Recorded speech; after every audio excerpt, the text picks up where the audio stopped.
Well, none of them can hide from the truth, yeah. Children have to go back to the roots, yeah. None of them can hide from the truth, yeah. Children have to go back to the roots. I'm telling you now, the truth. Telling you, yeah, the truth, the truth. You have to go back to the roots, the roots. Go to the roots, to the roots. Yeah, man, you know, this is Benjamin out of the Smiling Coast, West Africa, Gambia, representing for the one and only Abu, the big man you don't know, the Soninke warrior, the man that brings the truth, Soninke warrior, the sign of enlightenment, the Soninke warrior, the righteous and the true African. Abu, reveal the truth to them, you know, no matter how them try run from it, because none of them can hide from the truth, yeah. Yes, we have to dig back the roots, yeah. Fire! Subscribe now.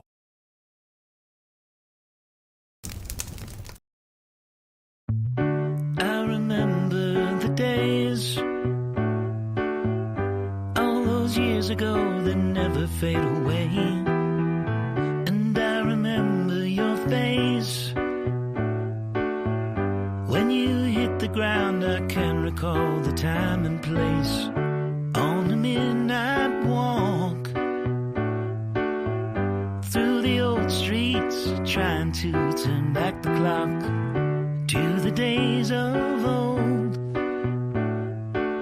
back to the days when all the things we knew were made of gold. As the world moves on, time sings a song. In the old neighborhood, as the clock strikes one, the memory lives just as it stood, like a quiet dream. The shadows of that time are cast beneath. All right, ladies and gentlemen, welcome to the Afridamus Report. I'm your host, Afridamus. I want to welcome all of you to today's edition of the Afridamus Report, and I want to apologize to all of you, for not being consistent on bringing you the breakdown of what is taking place. But I've been on top of things, paying attention, taking notes, as you know. As I am the professor of necrology, I have to make sure I am always updated on what is taking place. Last time I was talking about Nigerians in South Africa. I remember I brought that conversation here. So during that time, as usual, South Africans would watch, and thank you to the people that reached out to me. They're like, "Hey, Afridamus, you know, we want to discuss. Some want to discuss the Nigerian South African beef further." But one email stood out to me. This email, the South African man said, you know, the things we've been hearing. I mean, this is from Black YouTubers because they've been going. You guys remember how people were saying, "Oh, we're gonna move to Africa," because they are moving away from the white man, right? White supremacy. I would come to that part. But the man reached out to me and said, "Look, my fellow South African have been coming online and he's been misinforming you people about, you know, us looking up to the blacks. Oh, we wanting the blacks to come over." And, because I find it very weird because I was like, wait, the blacks are saying the South Africans are looking up to them. So personally, I have been following things, but I didn't want to bring the topic because if I did, right away they would say, "Oh, look at Afridamus. He is such a hater. He is doing white supremacist talking points. He didn't want us to be in West Africa. Now we decided to declare ourselves super Africans. We're like, we're gonna move to South Africa next to the white man because that." So they would think I'm coming up with all these things, when in reality, I want you people that are watching to get the real raw conversation. This is why the conversations gets hot over here constantly. Because you see, prior to my channel, the blacks, you guys know, they've been going around because they have that American passport. I was the first one that came out full force and challenged the narrative of, oh, the blackness, the black community, and all that. And people thought, oh, I'm mocking the blacks. No, I want to tell the blacks the truth and the Africans the truth so that we all can get along at some point, but do not try to come and gaslight us, you know, trying to make it seem like we are the bad people, like we are trying to hate on you, we're trying to steal your white man from you, or we're trying to steal your reparation. These are the type of things people have been spewing. Oh, they would say, we, the blacks, we are the reasons why you are here. As if, because the blacks were slaves in America, you know that, right? And they took the blacks their rights away. So naturally, I commend people for standing up to not want to be dehumanized. The blacks are respected for that. Yes, sometimes we get into it. People come and say, no, the blacks, they didn't do anything, blah, blah, blah, for their freedom. Well, I'm pretty sure they did something because you got to make some agitation for things to happen. So we commend that. But then the blacks try to throw that in our face and say, oh, we are the strongest black. We fought our oppressor, blah, blah, blah. You Africans are weak. But I'm telling you, my tribe wasn't oppressed. I don't know no oppression. Sure, the country was officially colonized, but I was never oppressed. So how are you going to be like, oh, you don't understand oppression because I have never been oppressed? Imagine somebody hating you for not pretending to be oppressed. You see? So the oppression story, the blacks started saying they have a lot more in common with the South Africans because of oppression, white oppression. Even though the blacks are from West Africa, most of them are Igbos and Yorubas from Nigeria, as you guys know. We are seeing, and it makes sense because when the blacks are in South Africa, they think they are from West Africa. Everybody knows that the blacks are from Western Central Africa, except the blacks themselves. They came, they started gaslighting us. In fact, I saw a video of a guy called the Nomadic Traveler. He went to South Africa. Can you believe it? South Africa, of all places. People are on the internet here trying to, insult the South Africans, telling them, oh, look at you. The white man have 70% of your land. You guys, we the Africans, we are so embarrassed that we even helped you fight against apartheid. I've heard people say this. And then we heard about a South African, quote unquote, Pan Africanist, Julius Malema. You guys know him.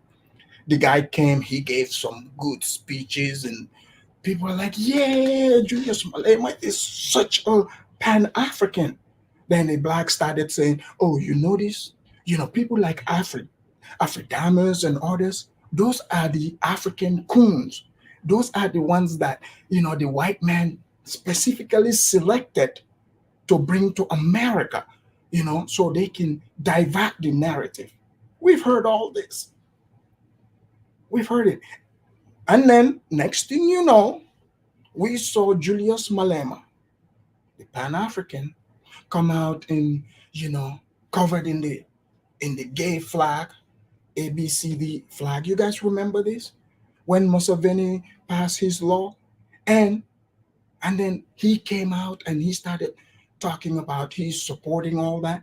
And then the African Pan-Africanists started trying to distance themselves. Some have started talking about it, but we have been paying attention to what is happening, okay?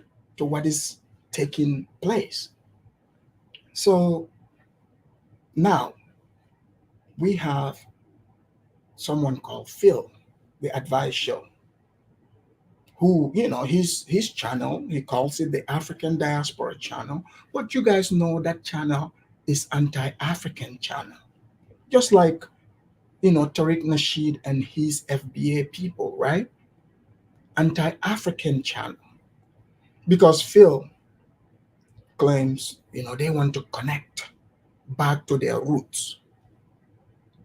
But he went to Ethiopia. And I have been telling people, if you truly saying you want to find your roots, don't you supposed to go to where your roots actually is? Like, what is the motive? So South Africa naturally is very beautiful. The infrastructure is similar to America, you know. So during my research, what I have found is many of the people that are talking about South Africa are passport bros. Let's just let's just call a spade a spade. Passport bros. But during my research, I found a YouTuber, you know, that lives in South Africa. And naturally, you guys see, it's usually the black women who move to these countries. And I've always been saying it. Fine, look, you're an American, enjoy your passport, but no, because the message they are bringing to Africa, to the Africans, and how Africans see American is different. So imagine how even the Africans would look at the Chinese. If the Chinese are showing, they say they're investors, but instead they're telling us their sob story about how you know, talking about the British opium history, how they were humiliated for 100 years. We're like, all right, we got it.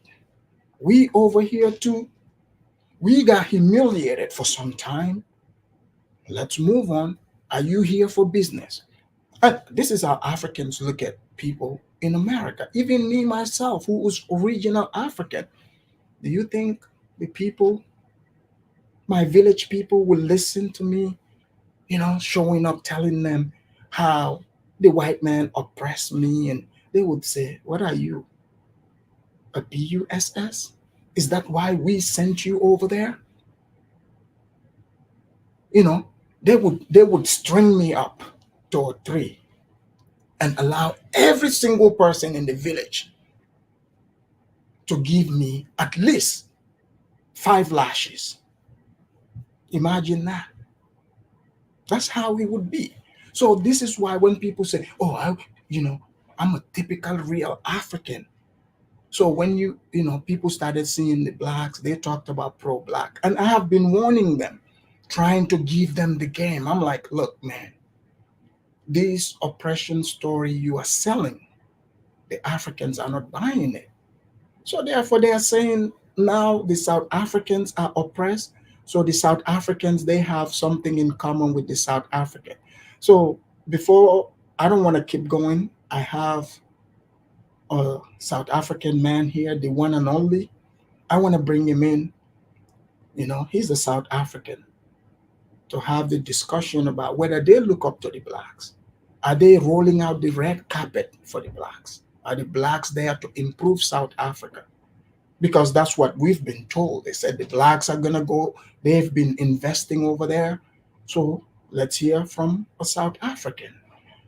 The one and only is about to join me right now. All right.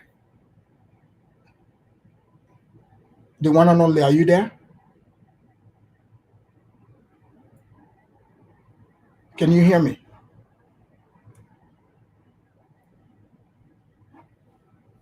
The one and only, are you there? Huh. I don't know what's going. Can you come back in? Okay. So it looks like there's some technical difficulties. So he's backstage. The one and only, please call back in so that we can have the discussion. But I found this video from, like I said, this lady that lives in South Africa, because like you got some of these FBAs, they are fleeing America, and let's just call a spade a spade. Like, how like people come on the internet, mocking Africans, talking about, oh, y'all Africans are fleeing, you know, fleed men. You over here doing asylum, but we've seen people because the same story that they say people that are fleeing, that are coming from war zones, and you know the same stories they are telling, you are telling that story in Africa. So that means you are fleeing America too, because people are like, oh man, if you black, you're gonna get shot by the police. We've heard all this, and they're like, man, the white man is evil, you know um and then when people like us come, we try to speak. They're like, man, shut up, shut up. Especially if you called into one of those black YouTube shows, man, they shut you down real quick. And then they're like, oh, we are the stewards of Pan Africanism. Even though you all are the real Africans, we love Africanness more than you. How do you know? You're not even African. Okay? You can't, like, what does it even mean? What is your idea of an African? That, because these are questions that I have been asking. So people are like, oh no, man, my DNA says I'm African. I was like, all right, I got it. But you're a long time African. Things have changed over time, history have changed. So let me bring in the one and only again. The one and only, can you hear me? Yeah, I can hear you. Yeah, welcome to the Afridamus Report. Sorry? I said, welcome to the show. I'm sorry, I'm hearing a lot of echoes.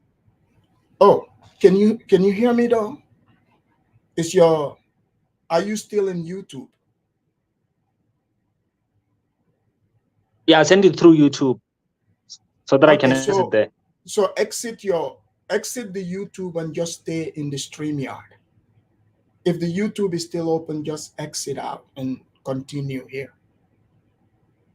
Okay, let me check. We can hear you just fine. Okay.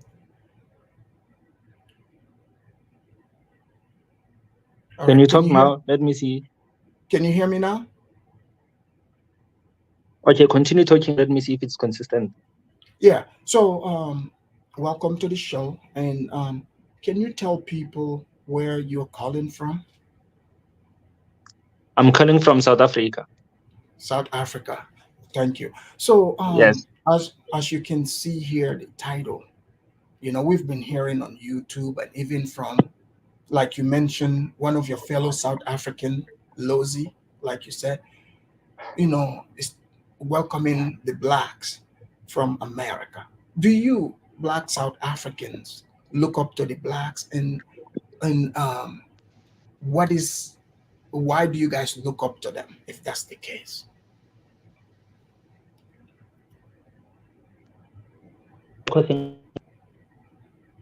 You said, do we as black South Africans look up to the blacks?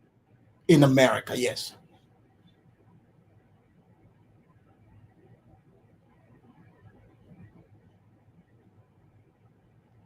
Can you hear me? The one and only, we can hear you. Do you guys see what is happening here? I hope the blacks are not trying to manipulate this man's microphone. They've sent their cyber teams to try to shut the man down. Okay. Are you there? Let's see. Hopefully. Are you there? Yeah, I can hear you. All right. That's much better. What part of South Africa are you from? I prefer to, not go into that much detail. Okay. So the question earlier, do you black South Africans look up to the blacks in America? And do you guys feel like they are the ones that freed you from, apartheid? Okay, so do we look up to the Black Americans, from Yes. those of us in South Africa? Yes. So the answer to that question is, at this point in time, there's really not anything to look up to at this point in time. Because as you know, South Like Africa what? is a first world and a third world. Yes. Eh? So, like when you say at this point in time, can you elaborate on that?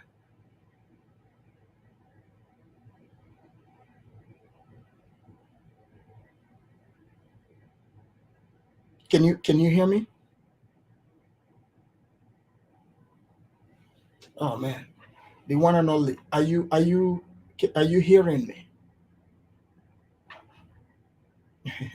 Well, we're having technical difficulties with him here. Hopefully, it's not the blacks that are entering his cyberspace.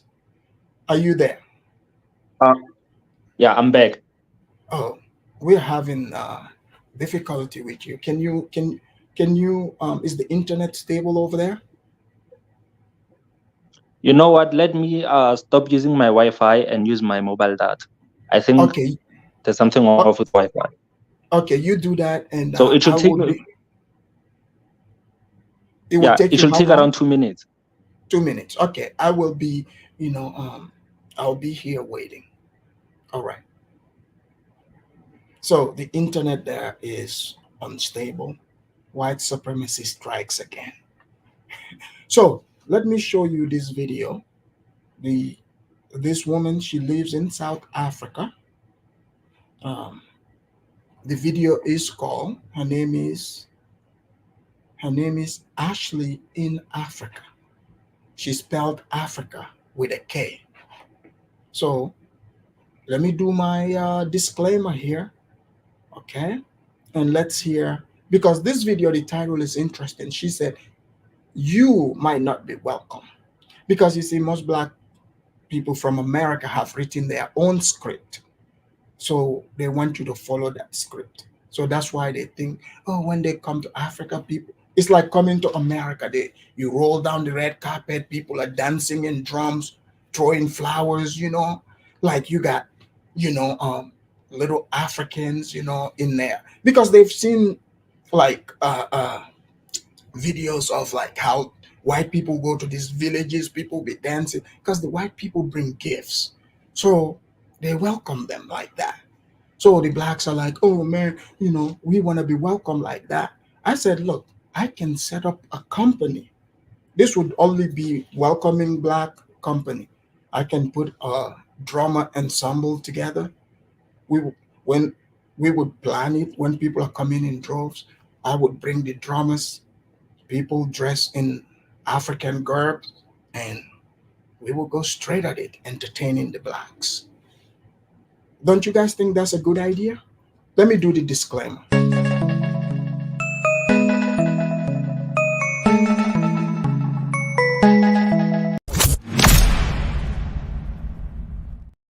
All right. Um, the one and only, I see you back. You're with me. Just give me a moment. Let me play this real quick. An extended period of time, you might not be welcome. And in this video, I'm going to tell you why. Number 6 is probably the biggest point that I could share with you. But first, let me introduce myself. My name is Ashley. On my channel, Ashley in Africa, I share my experience of living, moving, and doing business here on the continent. I'm also the founder of a community of people that have a desire to live and move and do business here on the continent, and it's called the Africa Investors Academy. We're a community of entrepreneurs, aspiring entrepreneurs, and investors from beginning to, beginners to pros, sharing their experience, getting resources, on the ground insights, as well as intense group coaching by me and some of our attorney advisors, investment advisors, and all of the sorts. So this lady, her name is Ashley in Africa. She spelled the Africa with a K. There's this obsession with the letter K, right?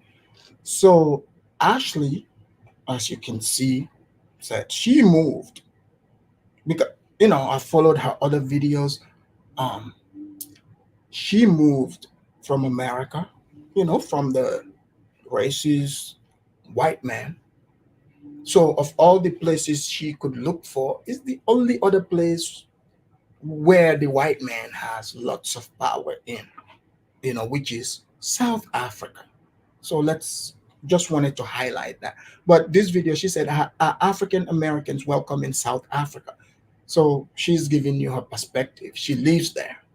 And we're building businesses, guys. We're building businesses here. We're living our best lives. And if you have an interest in joining that academy, this type of content is for you. There's a link below. We're currently closed on enrollment, but when we open up, if you're on the wait list, you'll be the first to get exclusive access because we're keeping the cohort really small this next time around. So this content sounds interesting.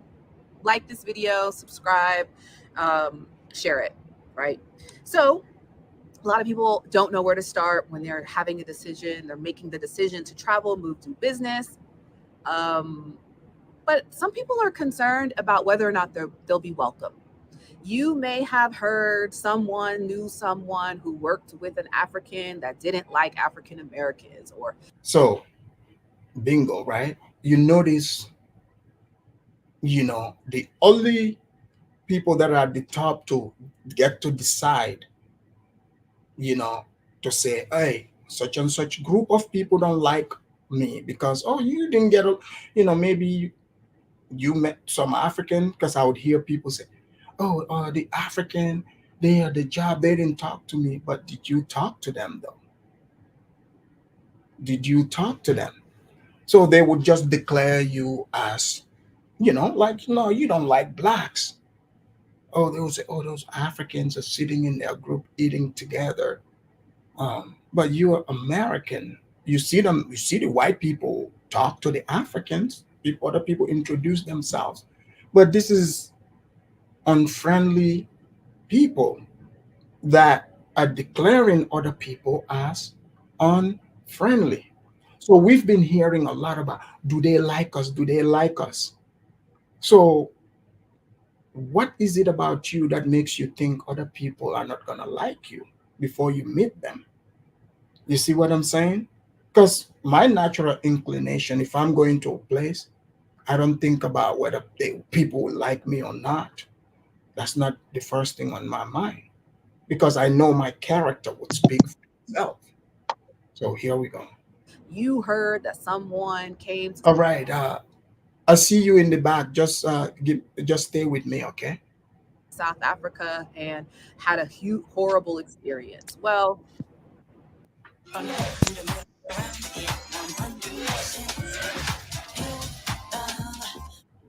when you have rheumatoid Sorry, arthritis, guys. the smallest things can feel like the biggest obstacles. But you may not be welcome. And it takes a while to adjust. And some of you aren't even aware that you are actually the person that needs to adjust because much of what you've been told are things that are intentionally keeping you from experiencing abundance, right? Experiencing what the motherland looks like, experiencing what it means to live in the majority, experiencing what it means to let where children can be children, to experience what it means to be in a growing economy in developing countries that actually care about their citizens. You know? All right. So you heard what she said there. You heard that. And that's what we've been talking about ever since this quote unquote movement started. It is always, oh, the people, the country you're going to, they are supposed to conform to you that is coming. Oh, don't you know I'm black? I mean, we're black Americans. As if like, you know, this African, they're like, oh, these Africans are terrible. You know, they didn't come to the airport with drums and start singing. So therefore, they are just bad people. So, and I think for many, the delusion came from the year of return with Ghana, which that was organized by by their tourism board. So this is very common in countries when they bring in tourists, they would bring the culture out to entertain you and stuff like that. But if you're going to a place on your own as a passport bro or passport sister or as a investor, I mean, because these are the things we've been hearing. Let's just be real, right? And hey, if that's what you're into, more power to you, right? But don't come online and start gaslighting us, or you touching on subjects that you have no knowledge on. You would be challenged. It doesn't mean people hate you, but people will challenge whatever story you are given. So a lot of the people from America, you know, from the black side, when you listen to them, most will tell you, I read something in a book written by someone. I'm not saying book reference is not good. That's one part of life, right? But you cannot expect that book to be to the person writing, a foreigner, would know the people they're writing about more than those people themselves. So some people speak as if like Africa is like a country. We've heard this many times. And when you point it out, people get upset. You're like, oh man, shut up. Africa is one and the same because people are going by skin color. So, but they see themselves, most blacks see themselves as the superior black, like the superior black, right? That's how they see it. So that's why it was very interesting when I started seeing people like Phil go to South Africa and what would be the reason to go there. And then I came across this woman's video. So she said they've created businesses. And I'm thinking this business is probably an online business, but let's find out. You know, I was at an event yesterday, beautiful event to celebrate Juneteenth. And I was telling one of my South African friends about this event. So imagine this. Why would you move to all the way to Africa to celebrate Juneteenth and make a holiday that the white people made, white master made, and gave it to you? You didn't even think about celebrating this. You ask for reparation, they are like, oh, here's Juneteenth. You can celebrate that. So now you believed this, okay? Then how are you going to tell Africans, oh, you are colonized? Africans are not taking the white holidays. No person is making holidays for the African. So you decided to celebrate Juneteenth in South Africa. Okay, let's hear this. And he said, wow, you guys get a holiday but no rights. And I couldn't help but chuckle. But you see, that's because the narrative in America seems so real. It seems really real until you leave. See, when you leave America, I've noticed things are not about race. People don't care about that. So when you come with that, you're going to be very disappointed. Very, very disappointed. And that's what most black people have been experiencing. So she's telling the South Africans about Juneteenth. And they're like, okay, they gave you a holiday, but you don't have no rights. So I guess it hit her I'm sorry hard. to disturb you, Africa Damas. Yeah. Oh, can you hear me now? I'm sorry to disturb you. I think the problem might be that I was using my phone throughout the day, so maybe it's tired and it's jamming. So I'm going to do it on my laptop. So could you like give me 5 minutes? No problem. I'll be playing this, and Yeah. yes, we will see you shortly. Yeah, I guess that's one of those what we would call it Mandela phones out there in South Africa. I mean, sure. Okay. So let's hear about what she thought. And I met an older woman there who is from the US, working in education. And she asked me, "Why are you here?" And I told her all of my reasons, but the very last reason I shared was, and you know, we also don't have this thing where we could be in a grocery store and someone decides that they want to have a field day with their weapon and take my life away. All right. I'm guessing she's talking about what happened in Buffalo, New York. Okay, how often does that happen here in America? Let's just be real. That is not a common thing. It's not a common thing. We've seen people literally say they left America because they saw a George Floyd video. That's what they said. But you know who I never saw leaving America because of that? People who can get back in. So if you can delude yourself into that. But South Africa has gun crimes too. So you're saying you're running away from the place that have gun crimes to another place that also have gun crimes. So here we go. And I said it in a different way, but she chuckled. And that chuckle was, in fact, a nervous chuckle. And the fact that Americans have gotten used to children being brutally deleted and accepted such, that type of mindset needs a shift.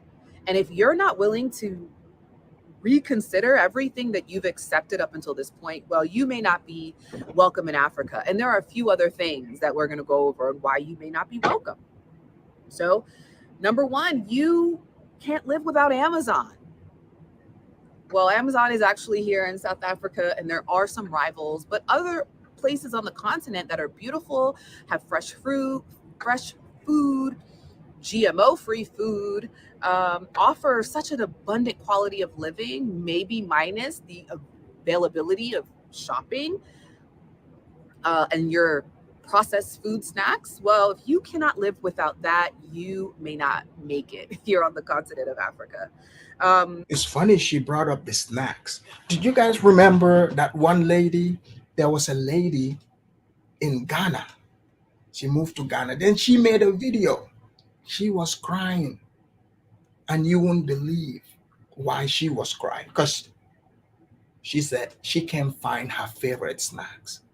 And I was looking at this woman. I'm like, lady, this is the perfect time for you to drop all that weight. You are concerned with the wrong thing. Snacks? What? Yeah, she was literally, she made a video crying in Ghana. So when Africans hear this, you know, it just blows people's minds. Like, why would a grown person biggest concern be their favorite quote unquote snacks? But that's just a thing in America. Okay, so here we go. Number two, when learning about other cultures' way of doing things, you constantly reference how things are done in the US. Nobody wants to hear that. Nobody wants to hear about how we do it in the States. Well, in the States, this is like this. Unless you're asked, of course, but it's really quite an immature way to have conversation. And sometimes you don't even notice that you're doing it. I kind of cringe when I see it, but I could tell what is then happening is there's a lack of receptivity. Is that a word? people are less receptive to you when you're constantly referencing the horrors or the better parts of the US in conversation when you're learning about a culture in the country where you are, right? This is correct. You've seen, and many of you and me, we've seen videos upon videos, okay, where people are there in Africa, and you can tell these people are not open to learning anything. How many people have you seen, even in in various countries? They've been there for years. They can't even speak the language. But then same people get mad when they see a European white person as pale as snow, speaking the local languages just fine. Or Chinese. I mean, think about that. So I get exactly what she's saying. Like, you have to be open to learning. In fact, some countries, in like European countries, or even here in America, people that come here who can speak English, they have classes for them to go learn how to speak English. So, but it's all based in the individual. Um, you have to be open to that.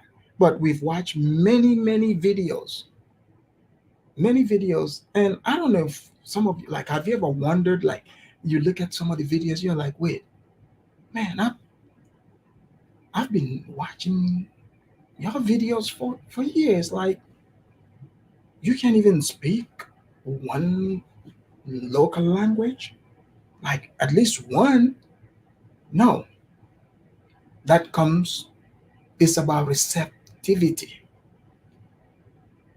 Okay, so guys, please make sure you hit that like so we can have the rest of the crew come join us. Let's continue. You may not make it in Africa if you are dependent upon the government and other structured institutions to take care of you and your family. So if you're looking for, you know, the food stamps or the benefits or the, no, you're not gonna make it, and you may not be well received on the continent. Um, Number 4, you believe American imperialism that says America is the best, most safest country in the world. Yeah, if you watch any of my content on BRICS and you haven't debunked that myth, you're you're probably not gonna enjoy Africa. In fact, they're still welcome you. You know, Africans are some of the, if not the most welcoming people. So you may be welcome, but you likely will not enjoy it. Number But have you heard, like, people that say they are so mad at Africans for being so welcoming to white people, non-black, right? So, like, to be a welcoming person, it comes from your heart. Like, you cannot, like, be hypocritical about it. Yes, you, as human being, you can use your common sense, but love and hate cannot exist at the same time. It's like water and oil. So I'm glad she's confirming that Africans are very welcoming, you know. Um, so here we go. 5, you believe that you're gonna fight and get them reparations because they owe it to you. Also refer to number 3. Did you guys remember some of them that were asking for reparation? I did a video here. There was a guy that traveled, he went to Zambia, then South Africa, and he met with a South African guy. This guy's a realtor. So he recorded it. So he sat with the guy, and you won't believe this. He was asking for free land. He said, oh, because his ancestors are from Africa, um, they didn't choose to leave Africa. They were forcefully removed, and the South African guy sat there. He was looking at him like, dude, are you serious right now? You know, the guy couldn't believe it. But yeah, and some of you might be like, why would she need to list these things? Because there are people that believe this hype. Here we go.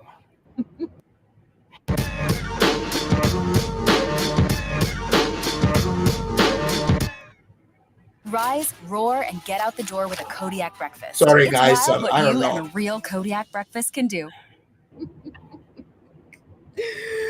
Guys, at number 6, which is the most important, I think, on this list, you're waiting somehow for for America to denounce its racist foundation and treat you equally after they've already shown us who they are, removing affirmative action, removing DEI programs, making it unconstitutional. So, she's just going through the racist bill. Like, 1 minute they want DEI to be implemented, diversity hire. But if someone gets the job like Kamala because of a DEI hire, when people bring it up, they get mad. I mean, I remember when I worked for the state, the government, they have a huge, like the affirmative action stuff. And you would, and I've seen this, where like some of the white people would mention like black person is a affirmative action hire, and it would turn out the person is actually that. But they get offended, when you mention it. It's like, okay, which one is it? Like, do you want this or not? So people get confused. So I'm glad she highlighted that. All right. The one and only. Is your audio good now? Yeah, for the last 30 seconds, I heard everything you said. Perfect.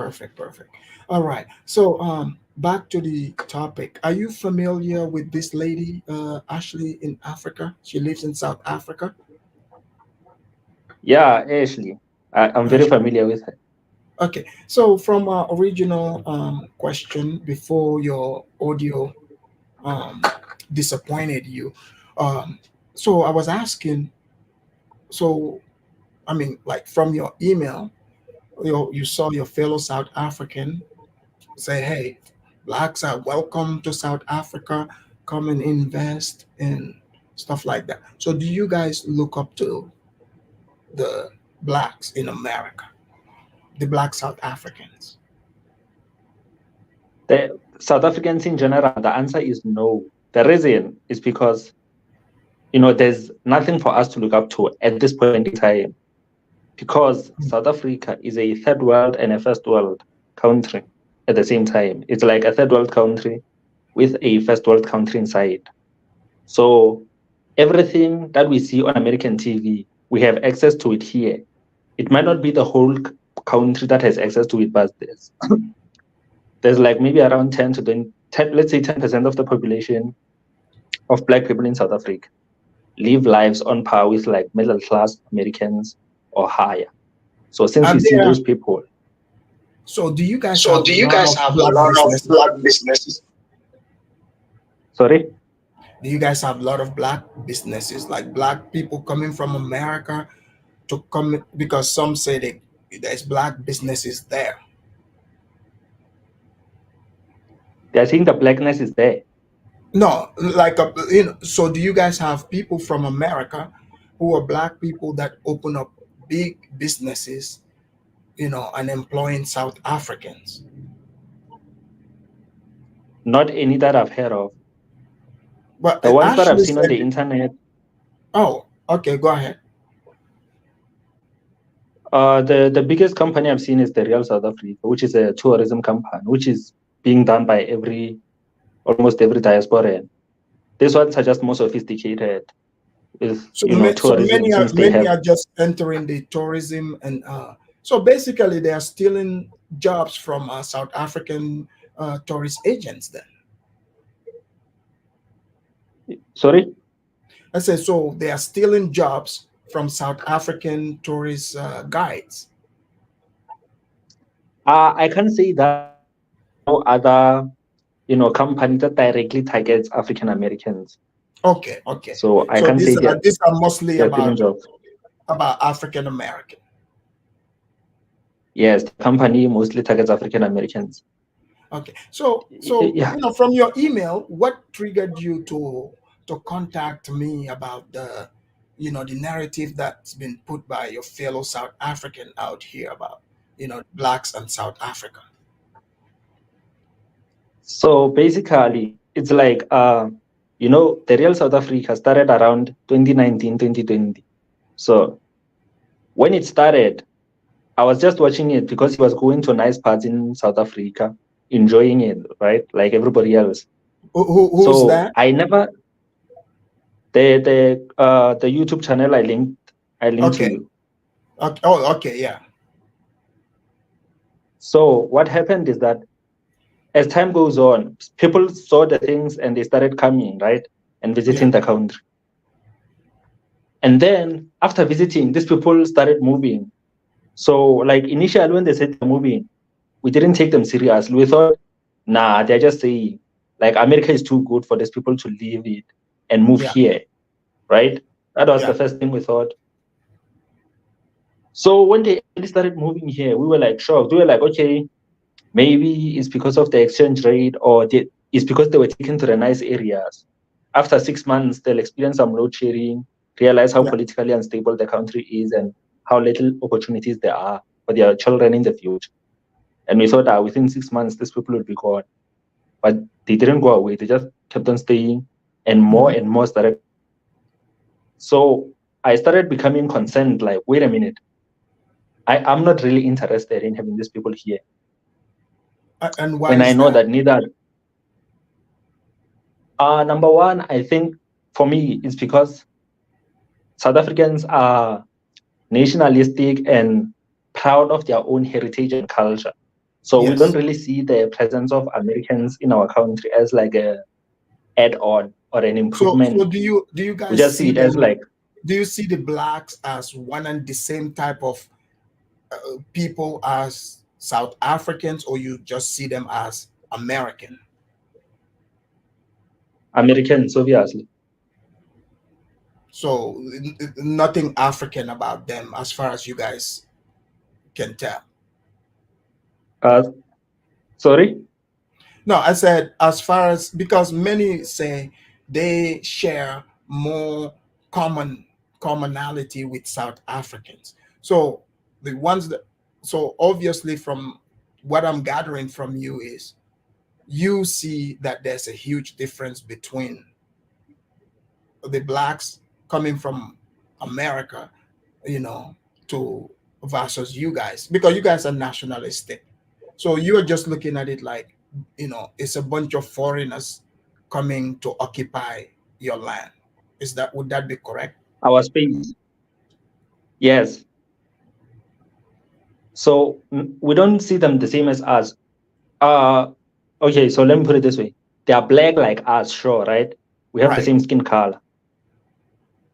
And there's the issue where, so, okay, let me tell you one of the main reasons why people like Lozi are so excited about this whole thing. Okay. It's because the South Africans here want some form of a relationship with other blacks outside of South Africa, right? But our neighbors and the other countries in Africa, even further away, it's made up of people who are like, don't really have much to offer, bringing nothing but, poverty, baggage, stuff like Zimbabwe, for example, you see. So they view Americans as like, oh, finally, there, we can have it. Okay. So like you get what I'm saying? Yeah, the black Americans, do you guys see them more like West African? No, we see them as Americans. Okay. So you were saying your concern, you were expressing your concern Okay, about. yeah, that's the first thing. The first thing is that I don't want to share our land with foreigners, or our space, or even our culture to be influenced by them. Like, I want an independently, like, unique South African culture, and But you our guys country is already our have, country. you have a lot of American TV influence in South Africa as it is.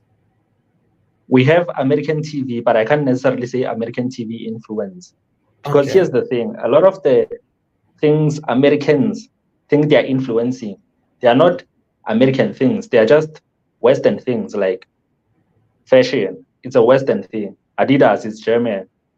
Louis Vuitton is French. Like Puma is German. They are not all American. You Right. get what I'm saying? So we But, aren't actually being. Americans made it look cooler. I can't say that either. America is more like the poster child of Western civilization. You see? Yeah, that's true. So yeah, they're like the guy who's there being advertised.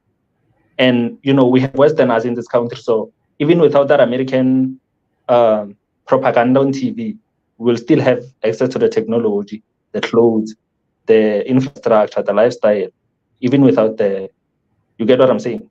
Yeah. So I can't say we are being influenced. Are you familiar with the history of the blacks of going through Jim Crow, similar to apartheid in South Africa? Yes, I Like, am, but the thing blacks in the South. Like, are you familiar with the Jim Crow era that the blacks went through? me myself, I am familiar with it, but I only started looking into it after they started coming here in numbers. So I was like, let me go and investigate who these people are. So I am familiar with it, but I only started looking into it after they started coming here. The overwhelming majority of the people in South Africa are not. Okay. Okay. Just hang on tight. Let's bring in Kedo Glay. Kedo Glay, are you there? Yes, I'm there, sir. Kedo, where are You you know, calling from? I'm calling from. I'm a Liberian who lives in Nigeria. Oh, you're Oh, Liberian. you're What? Liberian. What? Go ahead. Okay, Go ahead. you know what I want to bring to this discussion is we have to understand that there's confusion among I like to call we who know our tribes from Africa and know our lineage. I like to call us conscious Africans, and the blacks that are that are around the world who lost their identity, or let me just say their lineage due to slavery. I like to call them lost Africans. The confusion between conscious Africans and lost Africans, it will continue to happen until one of the group decide to take the leadership position to help the other or to solve the problem. You see, that was a serious problem in my country, Liberia.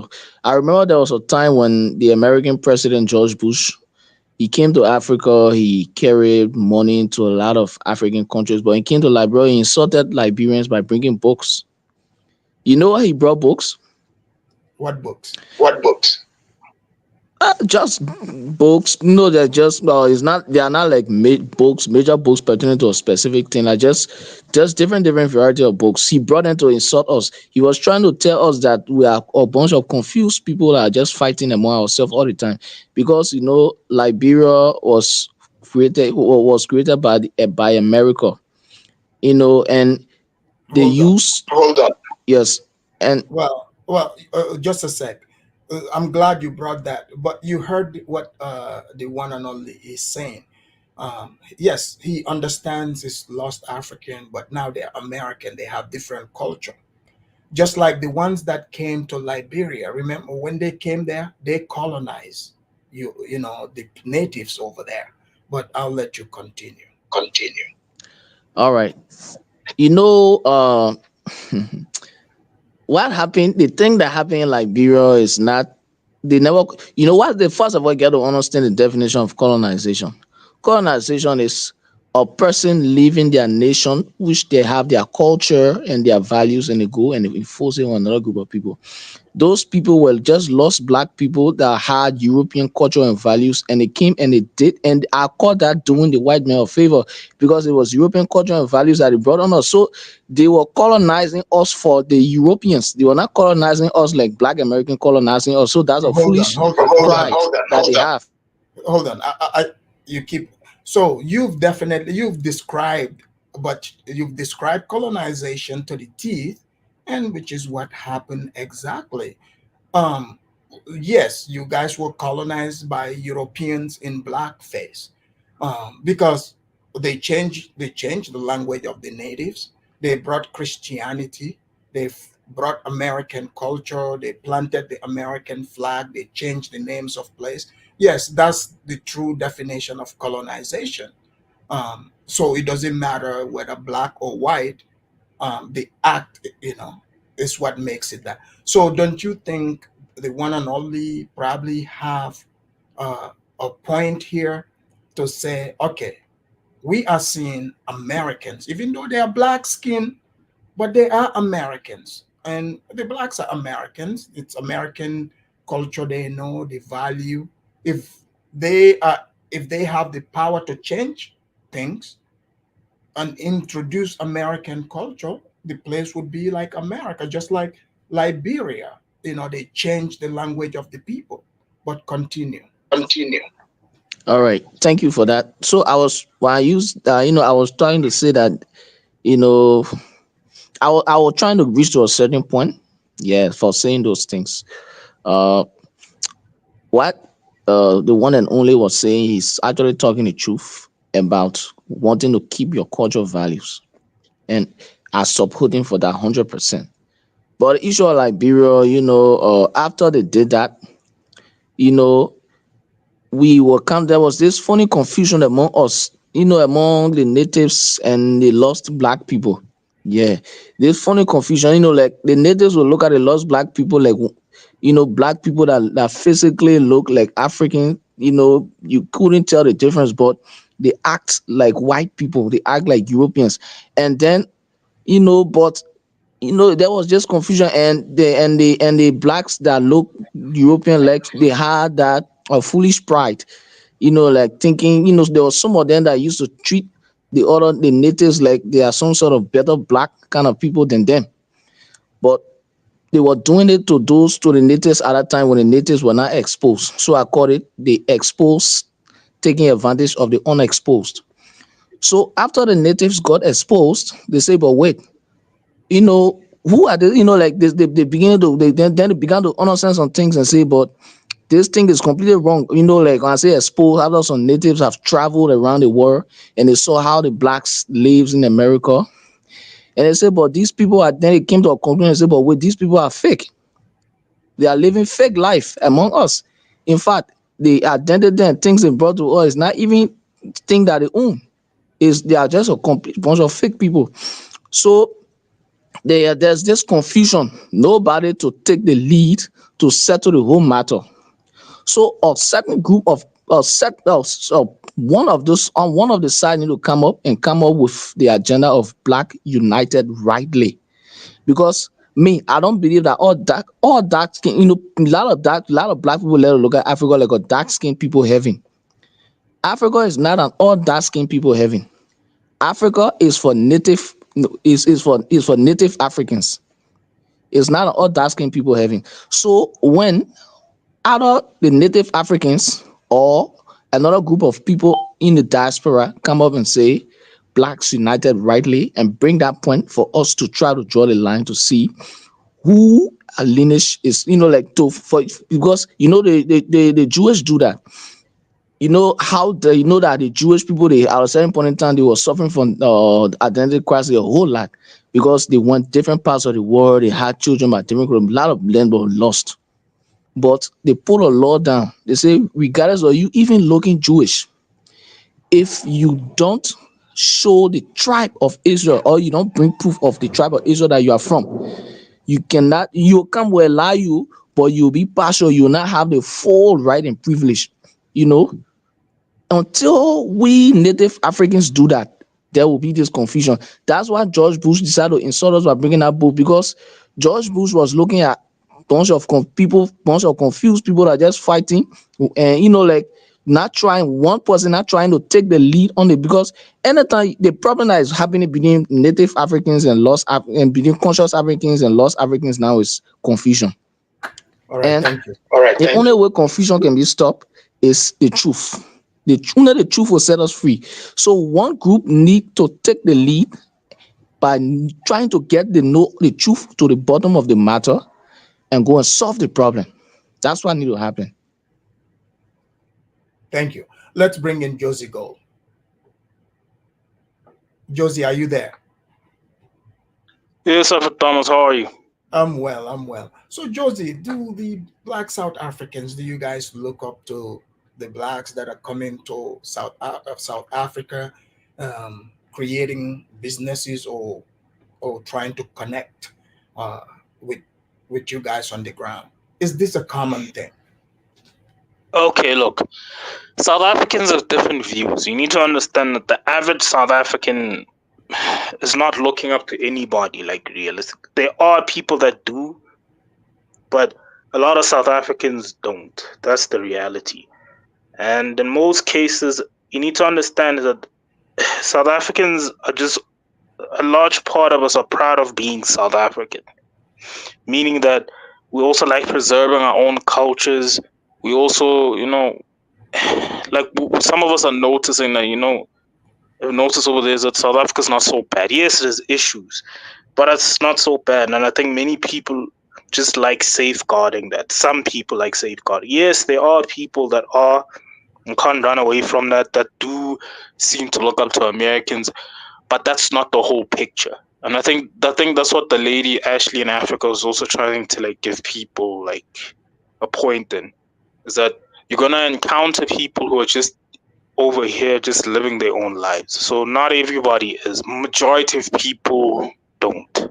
So yeah. So what do you think about what the one and only, your fellow South African, the concern that he raised, seeing a lot of the Blacks coming in, he sees this as Americans coming in, basically infiltrating the culture. What do you think about that?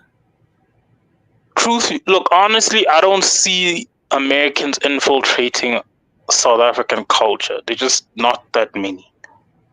Truth be told, they're not a lot, so they can't infiltrate our culture. Like, they're just not a lot.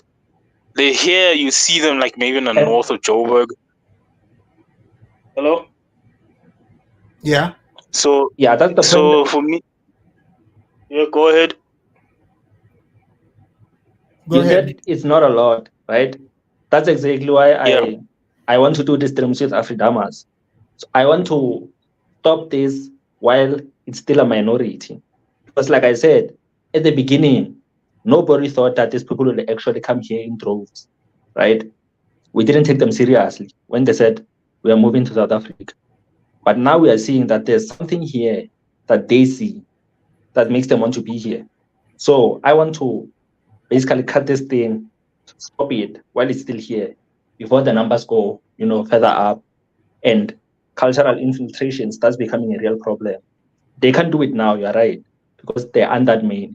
So I want them to stop coming here now, before they become too many. Okay, look. Personally, for me, there are a lot of people in this country, whether it be white people, Asians, people from other African countries. None of them have infiltrated our culture. It's still strong. Yes, because they lack a voice. They don't have media power. They basically don't have like any level of power economically or in the media. These guys, they do. You see? But you see, South Africa, South Africa a mixed country. I think the Blacks would fit right in. No, that's what I'm trying to really. understand is that what is the actual problem? That's what I'm trying to understand, because I don't see them influencing the culture like many other ethnic groups that are here, whether it be many people from other African countries, whether it be Asians, whether it be white people, even white South Africans like that have been living with us, that have tried to do that. All of them have failed to like infiltrate our culture and to like influence. We still kept our culture and our traditions. So I don't see that happening. That's why I'm trying to understand what is the problem exactly. You know? Okay, Right, one and so only. those guys can't infiltrate our culture because they are not black. They can't mix with us. You see, I don't want these people. By the way, this is not the only reason why I have a problem with them. After you remember when I sent the email, I said that on this episode I want to talk about the economic and financial situation of Yes, African Americans, so that I can understand why exactly they want to come here. yes. Go ahead. Yeah, so I'm not seeing any option of sharing my Oh, The one and are you only. one and only? Your audio is messing up. Your audio. Okay. While he's figuring that out, let's bring in Ola. Ola, are you there?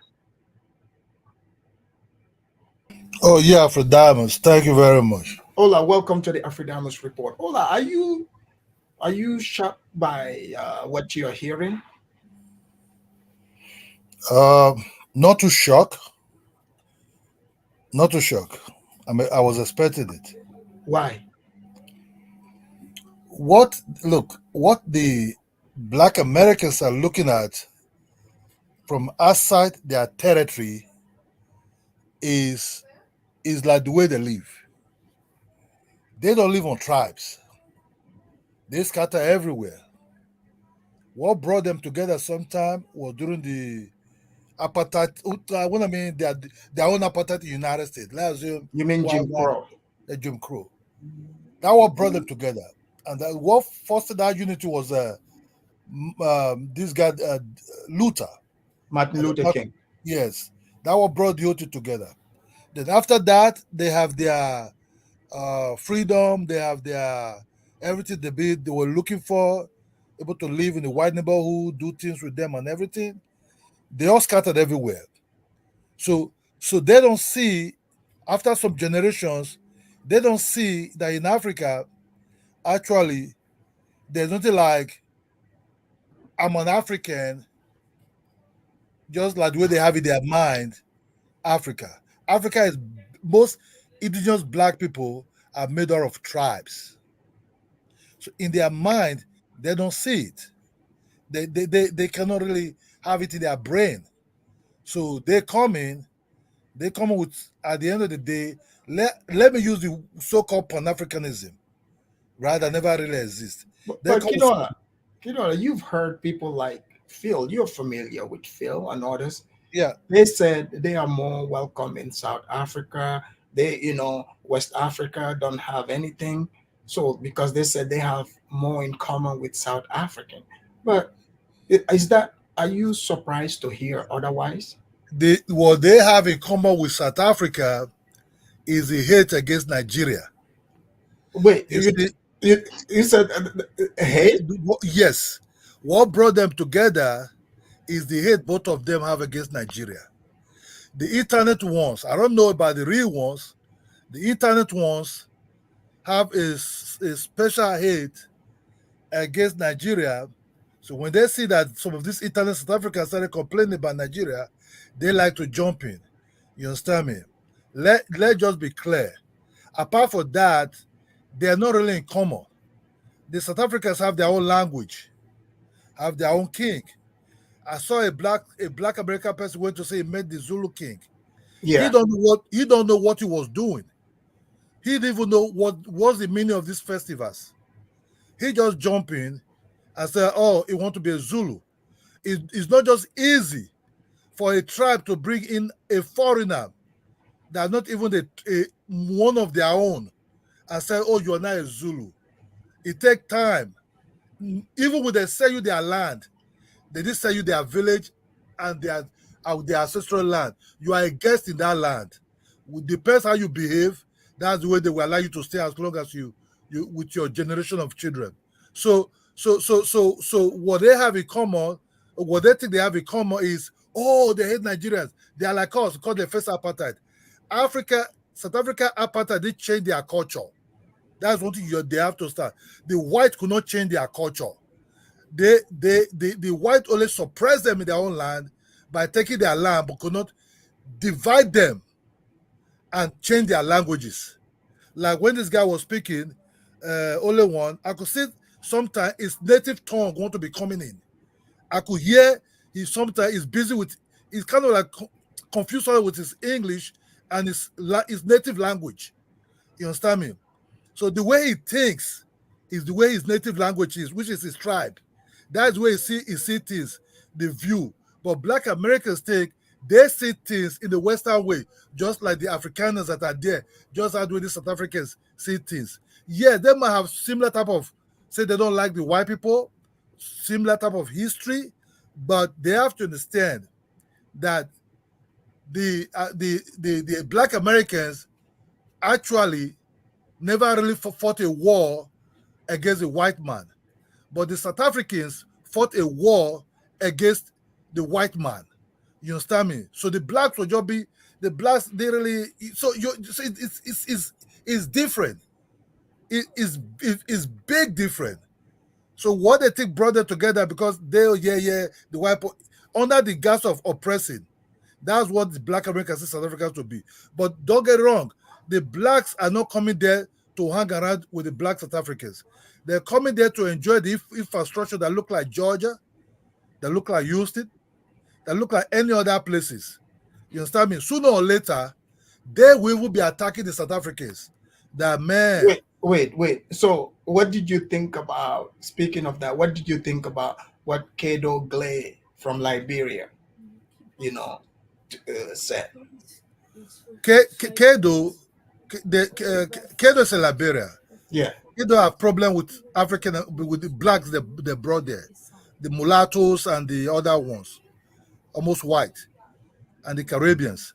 So what Credo is talking about is how to first of all peace, so that these wanderers will have a home. You understand me? But what Credo forget to understand is you can bring these people to come and settle with you. Credo forget about Liberia. Marcus Garvey came to Liberia to deceive them. Oh no, Marcus Garvey never made it there. Okay, whatever happened in Liberia, how that land will be sold to that is it Firestone? You understand me? You have to understand the problem of Liberia started already by the coming of these returnees. I can't call them really black. The Africans black, they're very confused ones. Mixed with the black ones also. Their mind was already being cooked like their master. You understand me? See, when somebody flog you a lot, insult you a lot, and do all kind of shit to you a lot, you start behaving like that abuser. You know what I'm saying? So when they came to Africa, they already have that superiorness against the native. They see them like savages and everything. That's how the enmity started, boiling up. You have to start. If you meet American Liberia, he will use all kind of words on this native, the native people of Liberia, calling them almost like savages' name, uncivilized. You understand me? Call them all kind of names. A woman came to a channel.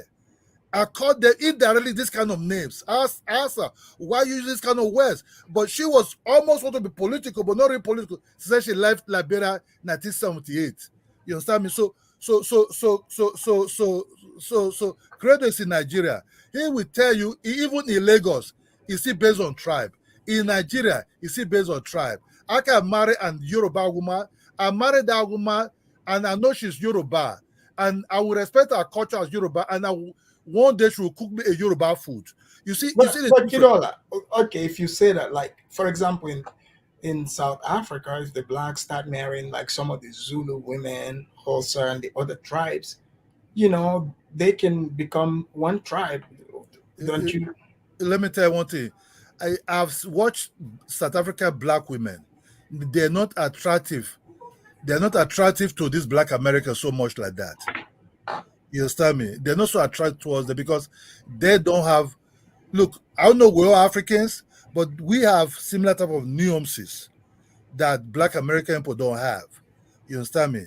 Black America doesn't mean they cannot marry them, but will be a struggle. You know what I mean? Will be a struggle. So they don't just think they saw Johannesburg, they saw Cape Town, they saw whatever the other big city. Oh, these people are all bad people. These people still hold on to their tribes and their village lands and some of their kings and everywhere. So that's where cities. Let somebody come in. Yes. Listen, Let's bring in St. James. St. James, welcome to the Afrodamus Report. Thanks for having me, Afrodamus. Happy Sunday, and that's a great topic, Afrodamus. And thanks for bringing this here, man. I appreciate that. Yeah. All right. So, St. James, what's your take on from what you've heard from one and all? Because we've heard from Phil and others saying they're very much welcome in South Africa. They have something in common, and but the one and only, he has a different perspective on that. So, what's your take on what you're hearing? Yeah, my take is very simple. It's like going to a place and talking about we have, what Phil is saying is not. I don't believe it's accurate as a West African because us and Black American, we have a shared history, right? So that would make him go to West Africa, right? But he chose to go to South Africa because it is using, one part of the struggle of the South African to connect with the South African, and in the same talking, he's trying to distance himself from West Africans, right? So he has the right to do so. But but what I'm hearing from the South African is,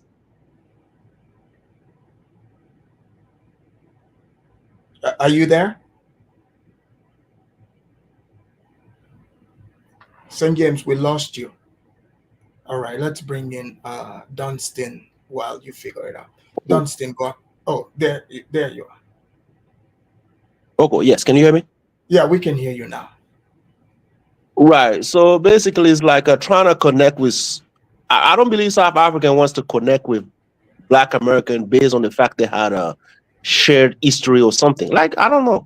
To me, the way I'm hearing it, they're trying to welcome them. Like, yeah, you can be our brothers and sisters too. You can come here and enjoy the country and go back about your business. But they want to connect differently just to send a message to a certain group of people. That's that part that I don't get. But I hope the South African understand that. If West African comes to South Africa to visit, they're not going to be talking about, yeah, we got to share history or whatever. It's already known. Those things are already known. They're trying to make a noise. Oh, we lost your audio. Oh, my audio is messing up. Yeah, big time. Oh my God, I don't even know what's going on. But I just, I'm happy listening to it. But I really enjoyed what my brother from Liberia was saying. I really like that, because a lot of people don't understand the colonization part, because you remember you had a show when you talk about colonization, and there was a Liberia who came in and he was trying to debunk that in a certain way. It's a process of settling among and establishing control over the indigenous people of an area. It doesn't have to be through oppression, So that's the definition of colonization. Yes, indeed, the Black American or the blacks in the Western world that came to Liberia did colonize the place. They did do that. There is no debate about it. Have you noticed colonization tendencies among some of them, that they still are colonizers?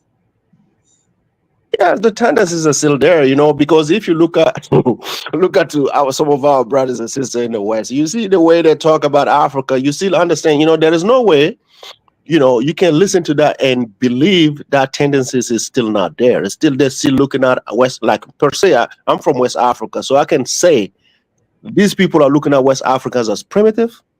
They're looking at West Africa as people that can colonize. They're looking at West Africa as people that can dominate.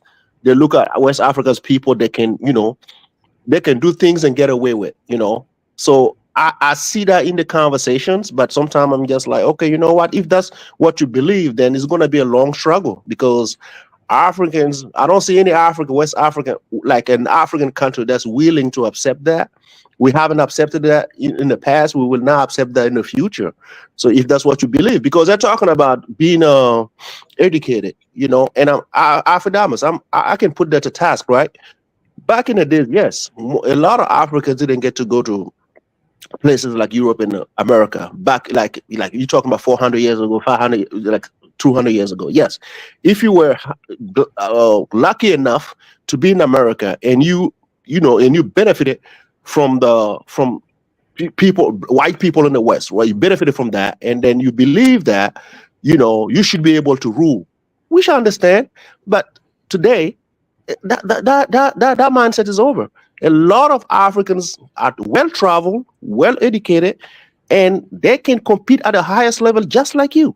So I don't believe you should be here talking about coming back to Africa and show us certain things that we already know about.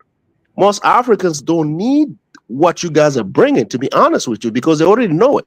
So you bringing it as a group, and Africans are already established, whether you like it or not. These countries are already drawn. They have their names. They have their independence.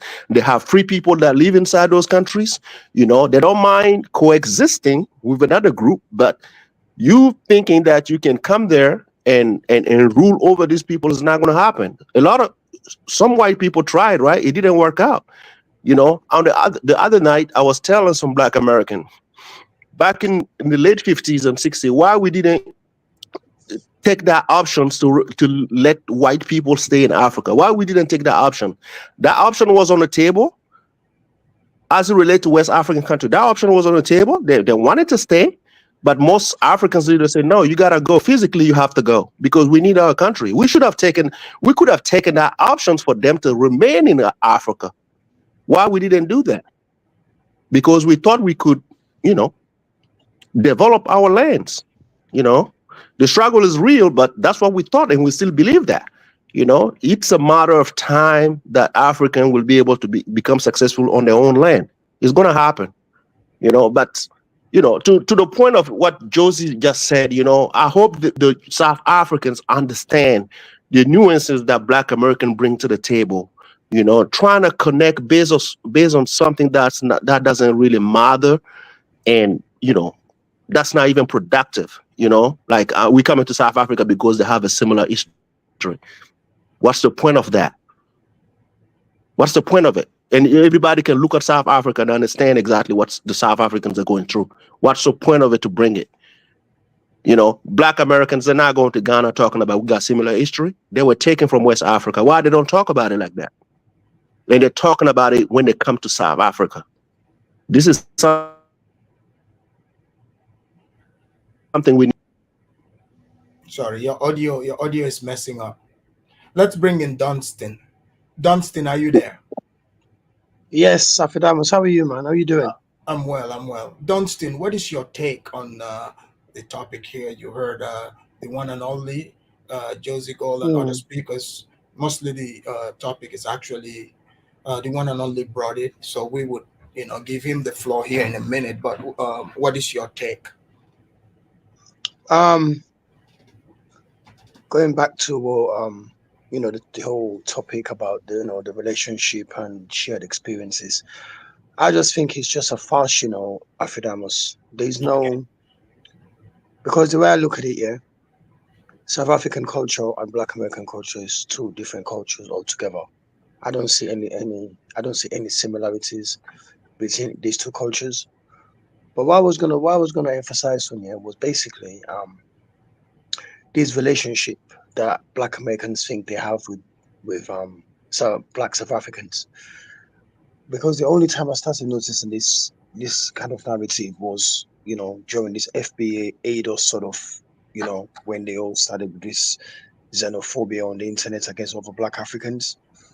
And for me, from where I'm on the outside looking in, the only way I think these are Black Americans where, they thought, they've got similarities with these Africans, with these other South Africans, is because of the Nigerian hate. You understand what I'm trying to say? That's where I saw the unit. Yeah. The one, well, I'll ask the one and only about that in a bit, but go ahead. You think it's because they, whose side do you think it's coming from? Well, there was issues with the, a couple of years ago, the attacks on the Nigerians and the Zimbabwean people against the from the South Africans. There was those xenophobic attacks, a lot of tension basically in South Africa. And I think not all Black Americans, but most of these FBA ADOS people, and what they did, because they got so much hate for Nigerians, especially Nigerians, African in general, they don't see us as equal anyway. They've never have and they never will. Most of them will. Wait, Dunstan, you were Pan-African. What happened? Bro, I'm still a Pan-African, but not these ones, not the Pan-Africans on the internet. Because most of them have exposed themselves here. Afidamos. We've seen the real. You used to jump on me. I did. You're absolutely right, Afidamos. You know what? I take you back, man. I take you back because you was absolutely right. And you live with these people. You see these people day in and day out. So all I could say is, I take you back. You got to put your hand up when you mess up. What would you say? Like, let's say, someone like Great African just wrote, he said, we have to be careful not to make a few Black Americans represent all of them. But the problem is with that, the few they're not loud enough. You understand what I'm trying to say? Mm-hmm. They're not loud enough. The ones that are pushing this narrative, they're the one that got the loudest microphone on the internet, bro. Right. You know what I'm saying? They're the ones that got the loudest microphone. So I don't know if it's gonna change, if ever's gonna change. But anyway, I just want to touch on something here. I just want to ask the South Africans a quick question. Go ahead. Like, what do they think about the Tyla? Not the interview that she did when she said she's not Black, she's colored. I'm talking about the latest saga that's going on where she went for an award. She won an award anyway, some sort of MTV or BET award, and she went on stage to get an award, and Tyla, she got the award. Who is that? Tyla, the singer. You know what? Yeah, I was thinking that's what he was gonna cover today. It's a big story that's blowing up all over the internet, man. I haven't heard that yet. Oh man, I don't know where you've been after that, man. I don't know if you've been on that rock for the past couple of days. Can I give my take on it? Yes, please. You know what I'm talking about, yeah? The Americans are on a case. People are going crazy on the internet. They're going mad. It's called the VMA award. That's the one, yes. That's the one, yes. Okay, go ahead, the one. I'm sorry, I didn't hear the last 10 seconds of what you said. What? I just want to hear you. Okay. What you think of, the Americans are coming on hard. Hold on, Kedo, mute. Kedo, I don't know if you still... Yeah, I still want to say some things. Hold on. Kedo, if you're still in the YouTube, exit the YouTube and just stay on the StreamYard because you're echoing every time you come on. Go ahead. Okay. While he's taking care of the Alpha right? Huh? No, while he's taking care of that, we can't have Black unity through lies, Mm-hmm. So that's why I believe when I listen to Africans, right? I know that they don't appreciate those lies made about Africans, and we don't like the lies made about Africa. So if we're gonna have to unite, we're gonna have to debunk all these lies, till everything is made clear to anybody that wants to connect, understand where Africa and Africans stand. We can't accept those lies. So that's what I was trying to say before the Can I say something quickly? Afrodamos, ask you to always ask you to, when somebody is speaking, because it's so side of microphone is giving Yeah, feedback. echo feedback. I think Kato is still in YouTube. When he joined the link, he did not. Yeah, He didn't exit the YouTube part. Kato, since you are in StreamYard, just the YouTube link that is open, close it. Stay in, but yeah. close YouTube. Afrodamos, I just want to make a quick comment here about Okay, I'm doing that now. Come what St. James just said.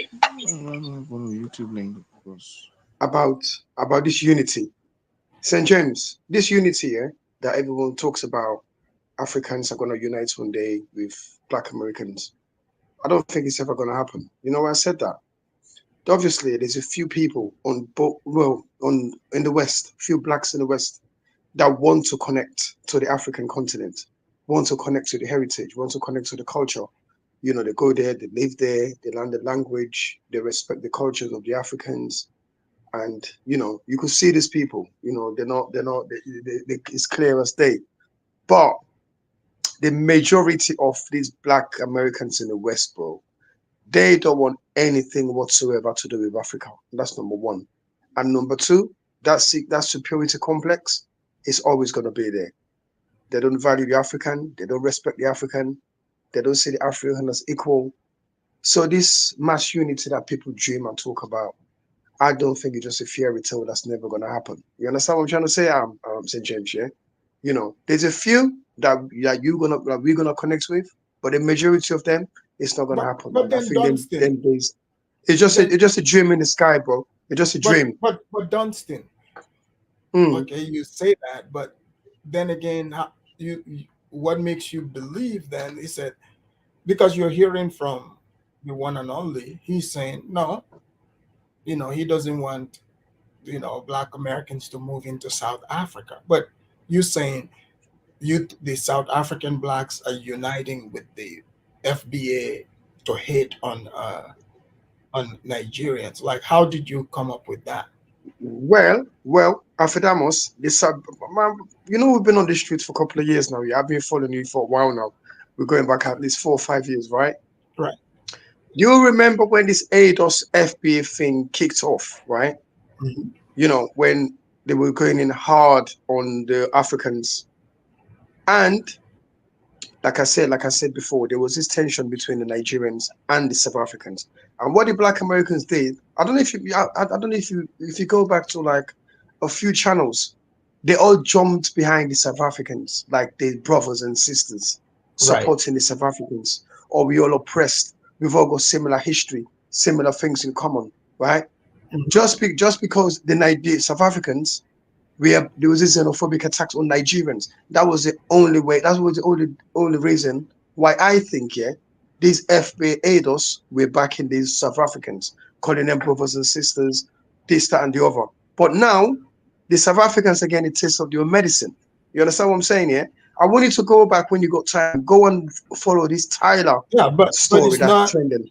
But just like it's not all the Blacks, the same thing is not all the South Africans, right? It's not all the South Africans, but I look at numbers. Yeah. If you go on YouTube right now, type in Tyla, yeah? Just type in Tyla, yeah? Yeah, what is the story about this Tyla lady? But basically, yeah, this Tyla, she won an award. So she went to the stage to pick up her award, yeah? They gave her the award, but the award was too heavy. And then there was another girl standing next to her, like the woman that handed her the award. I think she was a Black American girl. I'm not too sure anyway. But she sort of asked the girl for help. Oh, can you please hold this award while I'm making my speech? Because it's a bit too heavy. And all hell just break loose, bro, on the internet. All hell just break fucking loose. Who the fuck does she think she is? I have not seen it yet, but I'm guessing. You have to cover that story, but you have to cover it, mate. Let me guess. Tyla is the South African singer. It's a light skin and it's got good hair. Oh, she got beautiful hair. She's a colored girl, She's a colored girl. The one that he passed it to, have 4C hair. I think she has. Yeah. So It's one of put it like that. they accused her of being a white They call her supremacist. opposite. I've never even heard that word before. You know what I mean? It's just some word that just pops up. You know they got words here. They got like yeah. They They've got call her words for opposite. people. words for people, yeah. And they Can I always come in to call the way they call her? and they all just jump on the bandwagon. The whole thing is just going mad. The whole thing is just going mad, bro. Yeah, I They're want basically to saying tell you how to to her. call her. One at a time. They- I'm sorry. Yeah, let me Chido, just Chido, I'm sorry to disturb you guys. they're trying to say to her, she's just an African girl. What does she think she is? She should be privileged to be guessing on a Let board. South Africa, Why does she want to pass her let award to South her? Africa You guys. know what I mean? It's just some We want to hear fucked up from South Africa xenophobic guys. crap, bro. Guys, Just hold on. pissing me off, man. One mic. And this girl is 22 years of Guys, age, yo. sorry. Leave her alone, man. If you don't want a music, you don't have to buy a music. Just stop picking on the girl, and man, it's just ridiculous, man. I think you should cover that story, bro. You should cover it next week or when you got time. I will look into It's it. a it's That, trending, that, it's trending, bro. that's It's trending. that's the Anyway, my friend, this is what go on, my friend. I'm listening.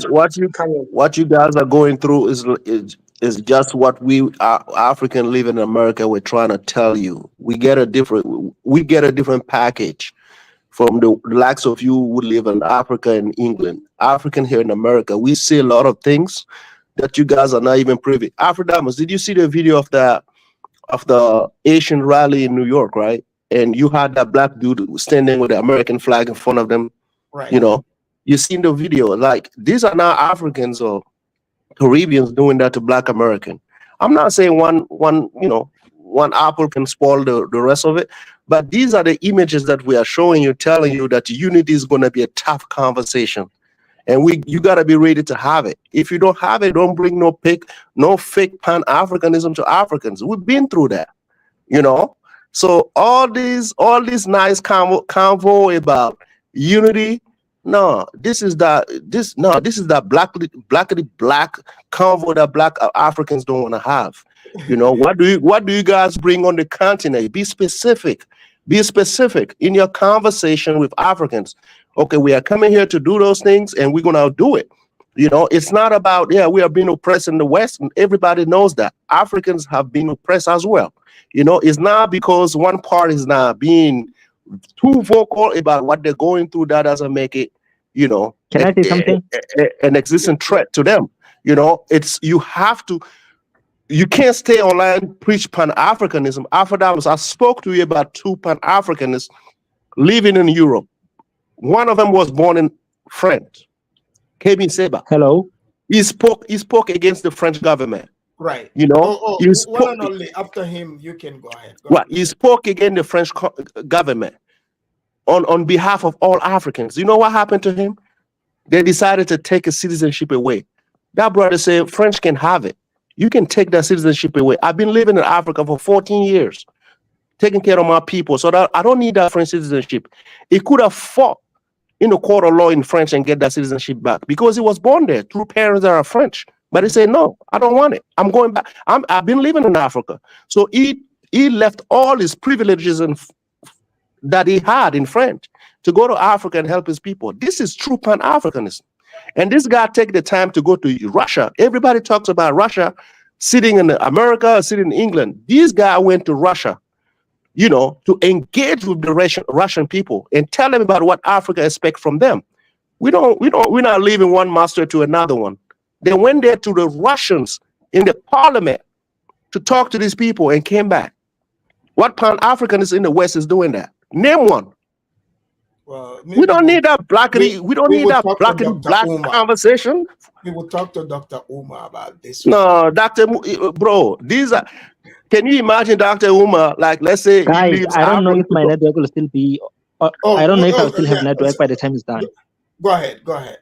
Sorry. Okay, so as I was saying, as I was saying earlier, the reason I requested the live is I wanted. I have charts and data about the economic condition of African Americans in America, right? So the reason I requested the stream is because I wanted you to interpret the data for me so that I can gain a better understanding of the type of lives that African Americans are living, so that I can understand why exactly they want to come here. Okay. So you get it? Yes, I get it. Okay, so you want to know what is the income level of most people that come to Africa, or people that The live here? economic level, yeah. Yes, I basically like. So Yeah, all okay, of them. Like, what are their lives actually like? here in America, well, many blacks have different ways of living. You have from you have some who have you have billionaires, you have millionaires, you have um the upper middle class, and you got the regular income class, and the poor ones too. So it's like a different strata. Even like honestly, like most black people, when they come online, you get a lot that speak on, maybe I think they exaggerate it, but majority are not doing as bad as their people try to paint them. Does that make sense?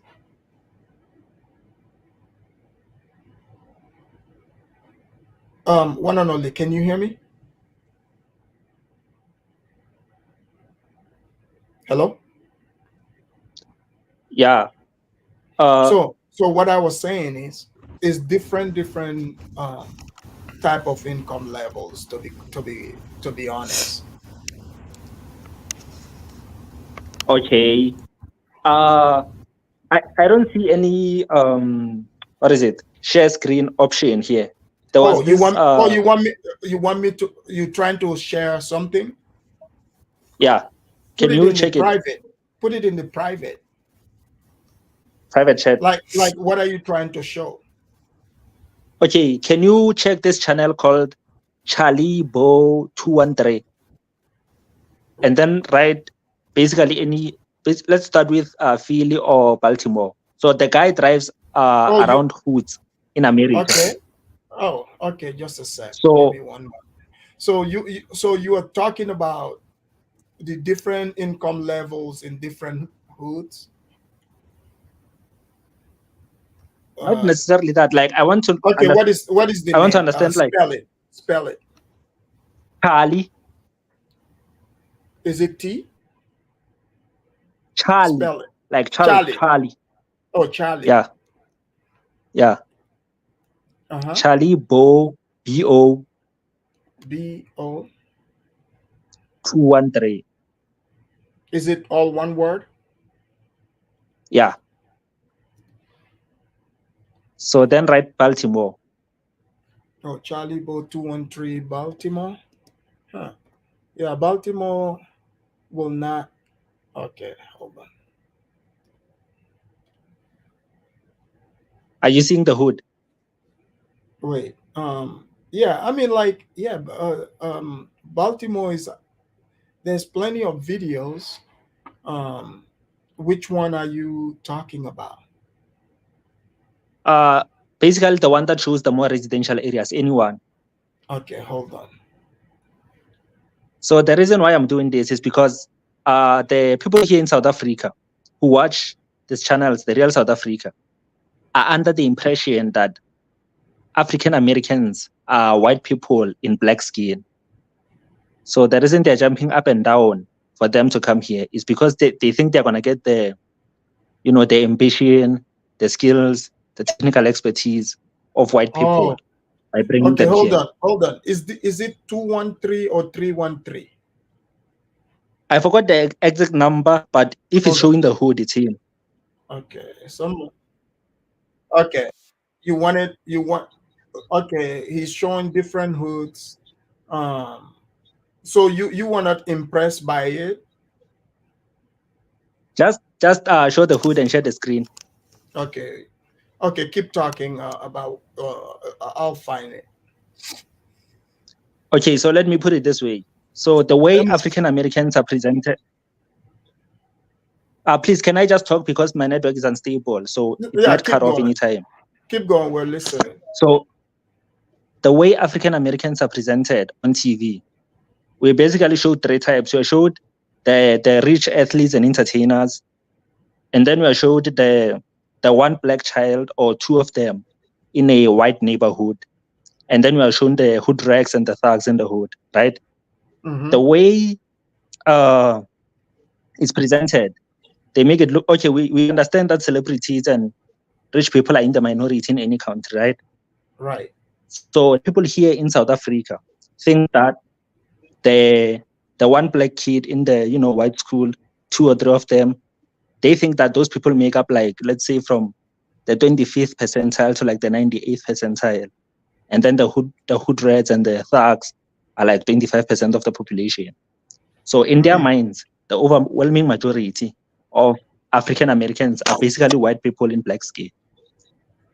Oh, so they look at. Do you get it? So they look at blacks as white people in black skin. I disagree. Josie, you disagree with me? I disagree. Okay, sorry, but I disagree. He can continue, but I disagree with him. No, but can I say something? Yeah, you know what this guy just said here, Afidamos, that black Americans are black people in white skin. But I don't think you should take that as an insult. Those people who are like sucking up. Yeah, but I don't think you should take that as an insult, right? Because when people say black Americans are white, can you hear me? Yeah, can you hear me? Yeah. When they say black Americans are white people in black skin, I don't think any black American should take that as an insult. So I was asking Josie to tell me what he disagrees with. No, let me just explain something. When you just said they're white people in black skin, yeah, that's what they are. They are white people in black skin because they're Americans. No. They are. Okay. Let me break it down to you. Let me break it down. Wait a minute. So the one and only, you said, okay, so the hood, when you saw the hood videos, you were shocked by that, or what it is? Yeah, but they are white people in black skin. Sorry, I was surprised. Okay, let me show. I was surprised by them. You were okay. You didn't expect that. That's the living for some. Yes. Okay. The only thing we see are it is not showing for me. Yeah, this is the video. Is it already being shared? Baltimore. Yeah, that's the Charlie guy you're talking about. Unfortunately, I can't see it. You can't see it? It's right there. No. Is it those English inspired architecture? Is what? In like a rundown area. Yeah, this is rundown. Yeah. Those buildings that look like they're from England. In a rundown area. Yeah. No, that's not England, bro. That's really don't look at England, man. That's Baltimore. I think that's like a hood area. Yeah, that's like some rundown area in Baltimore. But yeah. Afrodama, can you show that where you were showing the driveway of these rundown neighborhoods, garbages everywhere? Because when they come over here, they want us to, Africa is dusty. You can show those. I want to see because. But Afrodamus. Yeah. Can I ask a question to my Africans that will live on the continent? Can I ask them a question? Go for it. Okay, to Josie and my brother from Sierra Leone. No, I'm sorry, from Liberia. Would you appreciate more that Africans that live here in America, an example, Africans that live here in America, would you appreciate to see the news, the real news from America coming from Africans, whether it's good or bad? Would you appreciate that, or you don't care? Okay. No, you can push it.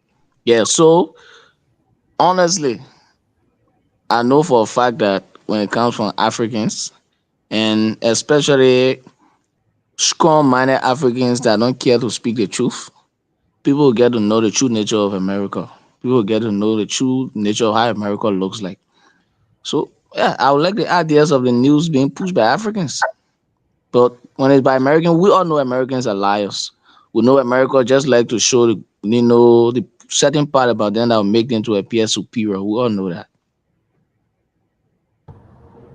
So that's what I have to say pertaining to that. Okay, I appreciate your honesty. Okay, so this is what he was talking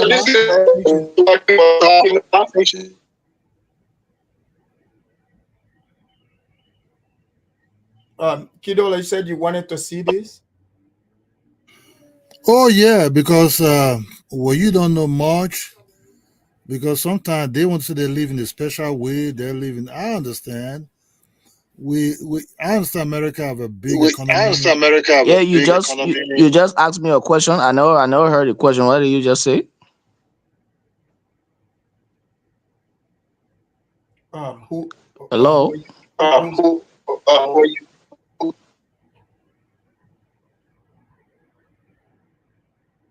Yeah, I mean, I think this is like an abandoned area. That's what it looks like.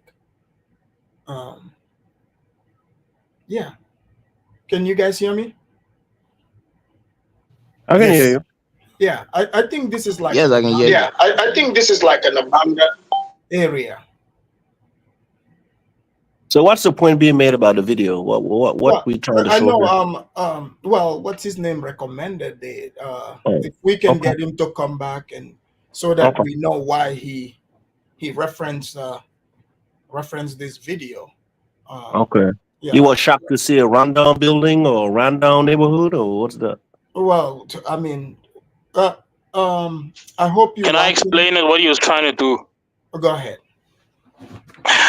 Okay, for him, his idea is that he thinks that a lot of South Africans don't understand that there's also poverty in the West, type of thing. Okay. So for him, he sees it as that the people that are coming here are as poor as them, more or less. That's the thing he was trying to push. That's how I saw it. Okay. Well, generally, most people that are able to travel to Africa, to different places stay for long. Many of them I noticed they're either like retired military, so they definitely getting money. Some of them are YouTubers that make money, but majority of them are retired military and they get Thomas. Yeah. Yeah, but we need to tell the whole truth. Like, some of us have been following this whole move back to Africa thing where some of these people don't have money like that. Yes. I get the point. I've seen them. Well, and then when they get to a country and then they start begging. Some of them, not all of them, but you're also right where most of them are retired people. We even had a case in South Africa like that where a lady moved here with her son and then she started begging people for donations on the internet. So yeah, but she didn't last here long. She vanished. She started in the Caribbean. Somehow ended up here. She opened a YouTube channel, but it just didn't gain a lot of traction for whatever reason. I guess no one was willing to donate. So yeah. So okay, we have the one and only, he's back. The one and only, why did you reference that video? You wanted me to play it.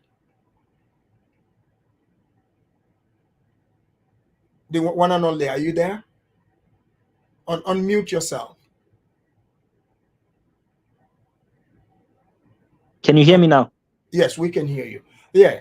Why did you reference? Why did you want me to play that video? So the thing is, I had like a whole diagram about how I'm gonna present the information about the, trying to get a better understanding of the economic situation of African Americans. The problem is that the network keeps on cutting, so I'm doing it sporadically. I can't do it in the order that I wanted to do. So some of the things I'm doing, like, they're out of context. So you guys might not get the picture that I'm trying to paint. Give it. So the reason why I watch that channel is because Go ahead. So the reason why I watch channels like that is because I want to see like the day-to-day lives of African Americans. Basically. So since, in your it's difficult. Like when you saw that, in your view, what percent of the Black population do you think live in those neighborhoods? That's what I want to know. Well, the place looks abandoned, to be quite honest, but so that was an abandoned area, not a residential. From what I've seen, even like in my city, place that they might even say call hood, it's not like that. I don't. Most Black people, like I know in real life, I don't know any Black people that live like that, to be honest, in neighborhoods like that. Some might, but what do they look? Okay, I did see regular. Most Black people, they live in regular settings, some houses. I need to talk after you, Afrodamus. Like. But Afrodamus, you also American. Yes, you also add to. We have one of the best economy here in the world. So within a week or two, if you live in these rundown places, within a week or two, if you have a job, you should be able to change your luck. You don't have to stay there. Right. You don't have to stay there. So most of the people, most of the people that stay in there, they have drug problems, or like maybe they have criminal histories. They can't move to certain places. So they're stuck in those locations. So. Yeah, but like, the economy is great for you to be able to maneuver your way around in America. So that looks. It looks like it's like a block somewhere in Baltimore. I don't think it's like a big area, big city, because these days most major American cities you go to, you would find old abandoned neighborhoods like that. Generally, people don't live there.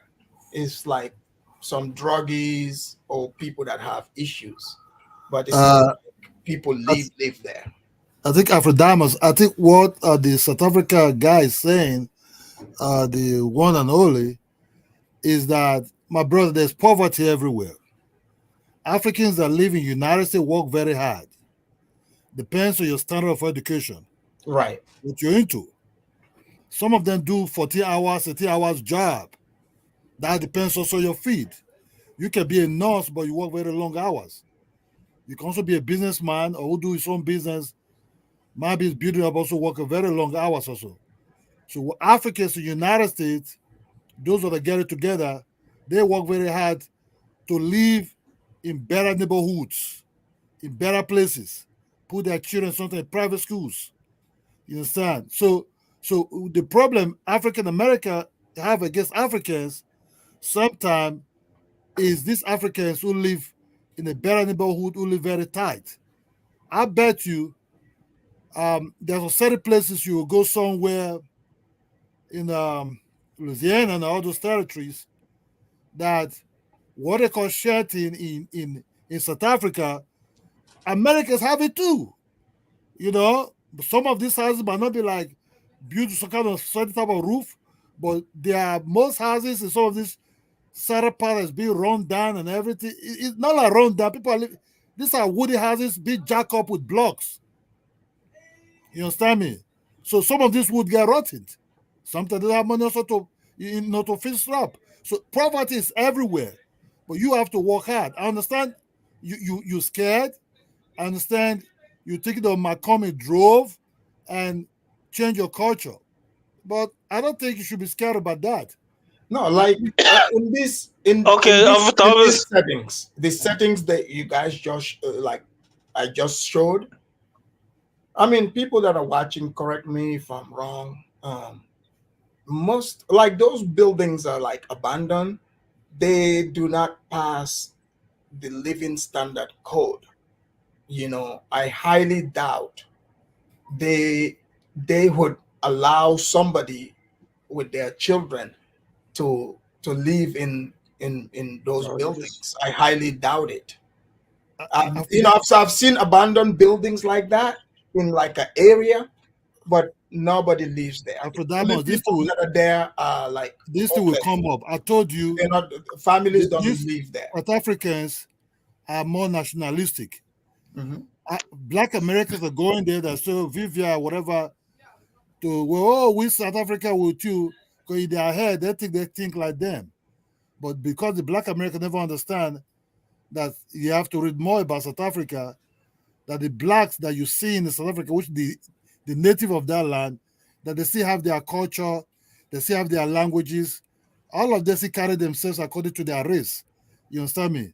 The ones that own the land still have their kings, so their everything. Okay, look. Go ahead. I need to add to that. Okay, look. I think I'm still trying to understand what this guy, my fellow South African, was trying to say. Because for me, he's just all around in circles. Look, I think we need to be like 100% honest. America is the wealthiest country on the planet. And it being the wealthiest continent, country on the planet, I don't see a lot of people in droves coming to South Africa from America. Sure, there will be Americans there because, South Africa still has the most advanced economy on the continent. It's still, and it's right now, I think it was this year, it's the largest, even though most economies have contracted in the past year or so. But it's still an important economy on the continent. But I don't see a large amount of Americans, especially Black Americans, coming here. I still think there'll always be more white Americans that come here than Black Americans. And the few that come here will be these Pan-African types that say crazy things. They might end up here. But you are not addressing the hold on. What I was trying to understand, and the guy, that's why I wanted to hear it from him, because I'm confused about, is he saying he's worried that the people who live in the neighborhoods are short? That's not, from my experience knowing America, and it looks like just a block, a block. So sometimes, like, there are areas those buildings have definitely been condemned for years. People like over here in America, they're not gonna allow you to live like that. That's just a fact. The people that I've seen in those areas are usually like druggies or people that have mental issues. You will not be allowed to live there with especially children. You would lose your kids. Afrodamas, what Joseph don't understand why Black America, especially the YouTube ones, the FB and the ADOS ones, why they love South Africa. You have to understand, because there's South Africa hating on Nigerians. They love South Africa for that. Joseph, that's exactly what it is, bro. So that's why they're one in one coin, but not one also in the other side of the coin too. That's just the whole truth. Sorry, go ahead. Can I say something? Yeah. No, because he was talking about economics. I highly doubt if anybody that's living in that area, those are not the ones coming to Africa. Let's just be real. Like, if somebody's living there, how are they gonna afford to go to any place? After that much, he just scared. Look, I understand the guy is scared. What that guy is saying, in the long run, that's what most South Africa also be saying. They don't see them as part of them. They don't see them. They're not interested in them. Forget about. I understand it's just like the way they're scared of other Africans. So even Zimbabwe that's even close to them, they're also very scared of Zimbabwe. So the Black Americans that even come in far more even going to be worse, because they don't really know how to read them. You see, they don't know if they have to see them like the bull of their place. the white people in their Keep country. talking. I'm gonna be on the phone. Okay, so what they're scared of is what they're seeing, and can I really blame him for that? No, because it's a guy who don't actually want to mingle, and he doesn't want someone to trap in into his culture. That's what he's really saying, and yeah, I hope you people can love each other pretty good, and Kirola, Black Americans. Kirola, like I came in around about the same time you came in, and I've listened to this guy talk the whole time for a long time, and he basically said nothing. Look, I get it that you need to be vigilant of anybody that comes into your country, like I am as well. But he said nothing. He hasn't really said anything. Like, with all due respect, I'm sure he's a nice guy, but I just didn't get much of what he said. It was just all over the place. I have a question for you. Do you see Black Americans as Africans, or you see them as Americans? Honestly, I see them as Americans. Okay.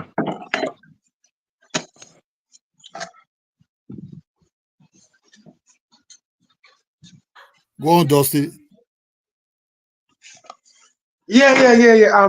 I'd just like to touch up again on Kirola, on what you were saying, yeah, about these internet blacks and the fake relationships with the South Africans.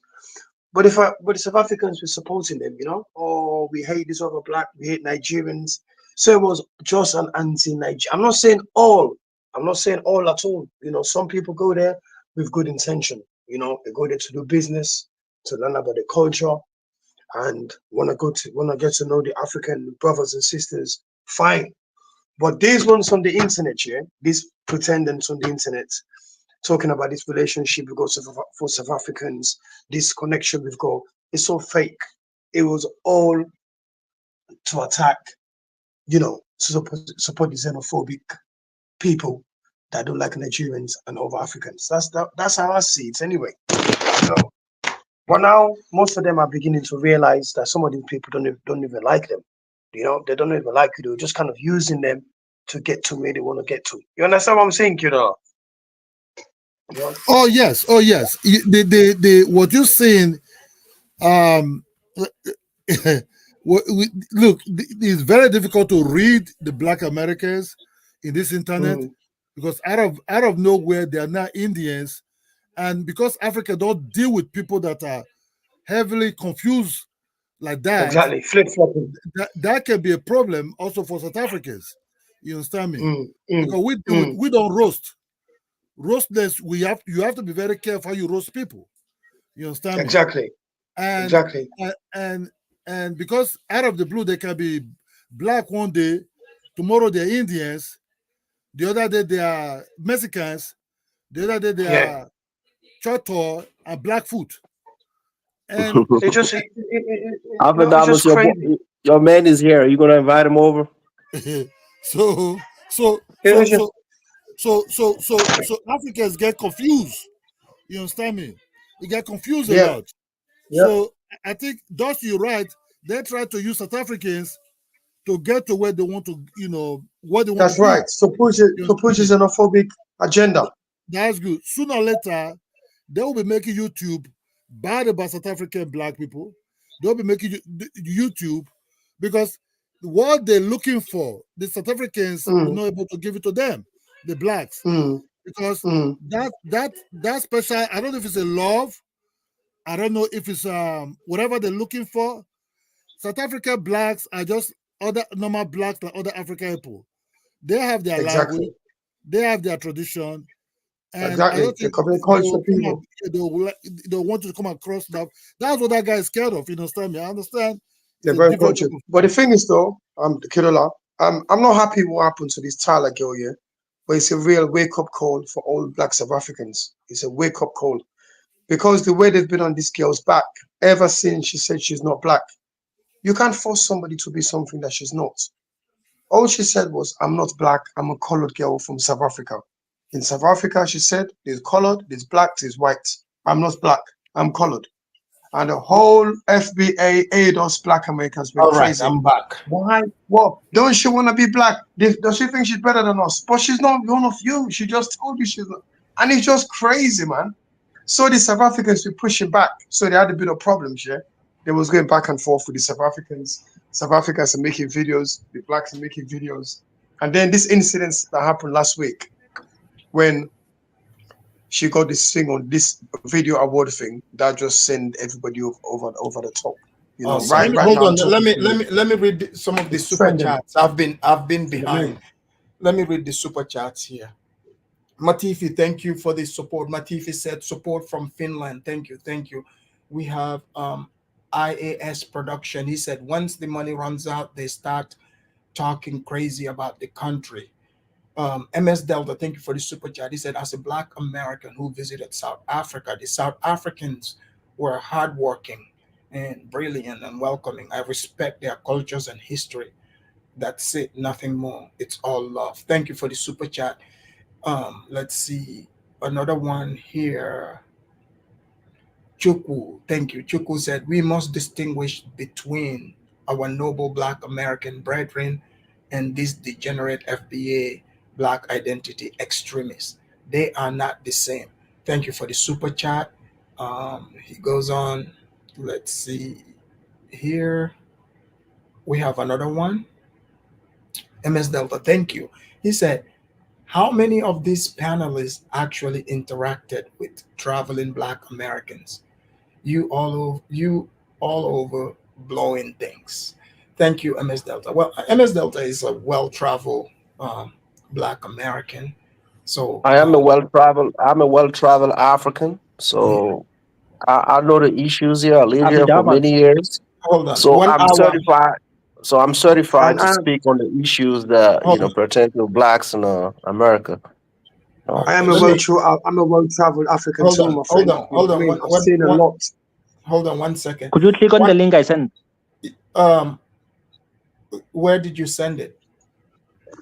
You don't need to be well-traveled. Civilized man. Where did you send it? In the chat. In the chat? I haven't seen on it. YouTube. Give me a second. Let me check here. Give me a moment. Okay. Before 1 hour. 1 hour off. 1 hour off. Call back in. 1 hour off. He's South African. Sounds like he's got a different perspective. He said it's up to them to decide before how MS they Delta use says super. themselves. Huh? Go ahead. I said before MS Delta's first super chat. My comment is under civilized man. It's another link. He said the video. There are people in this video. Which hold on. Okay. Go up. What's in this video? It's another hood, and there are people living in it. So it's not an abandoned area. Okay.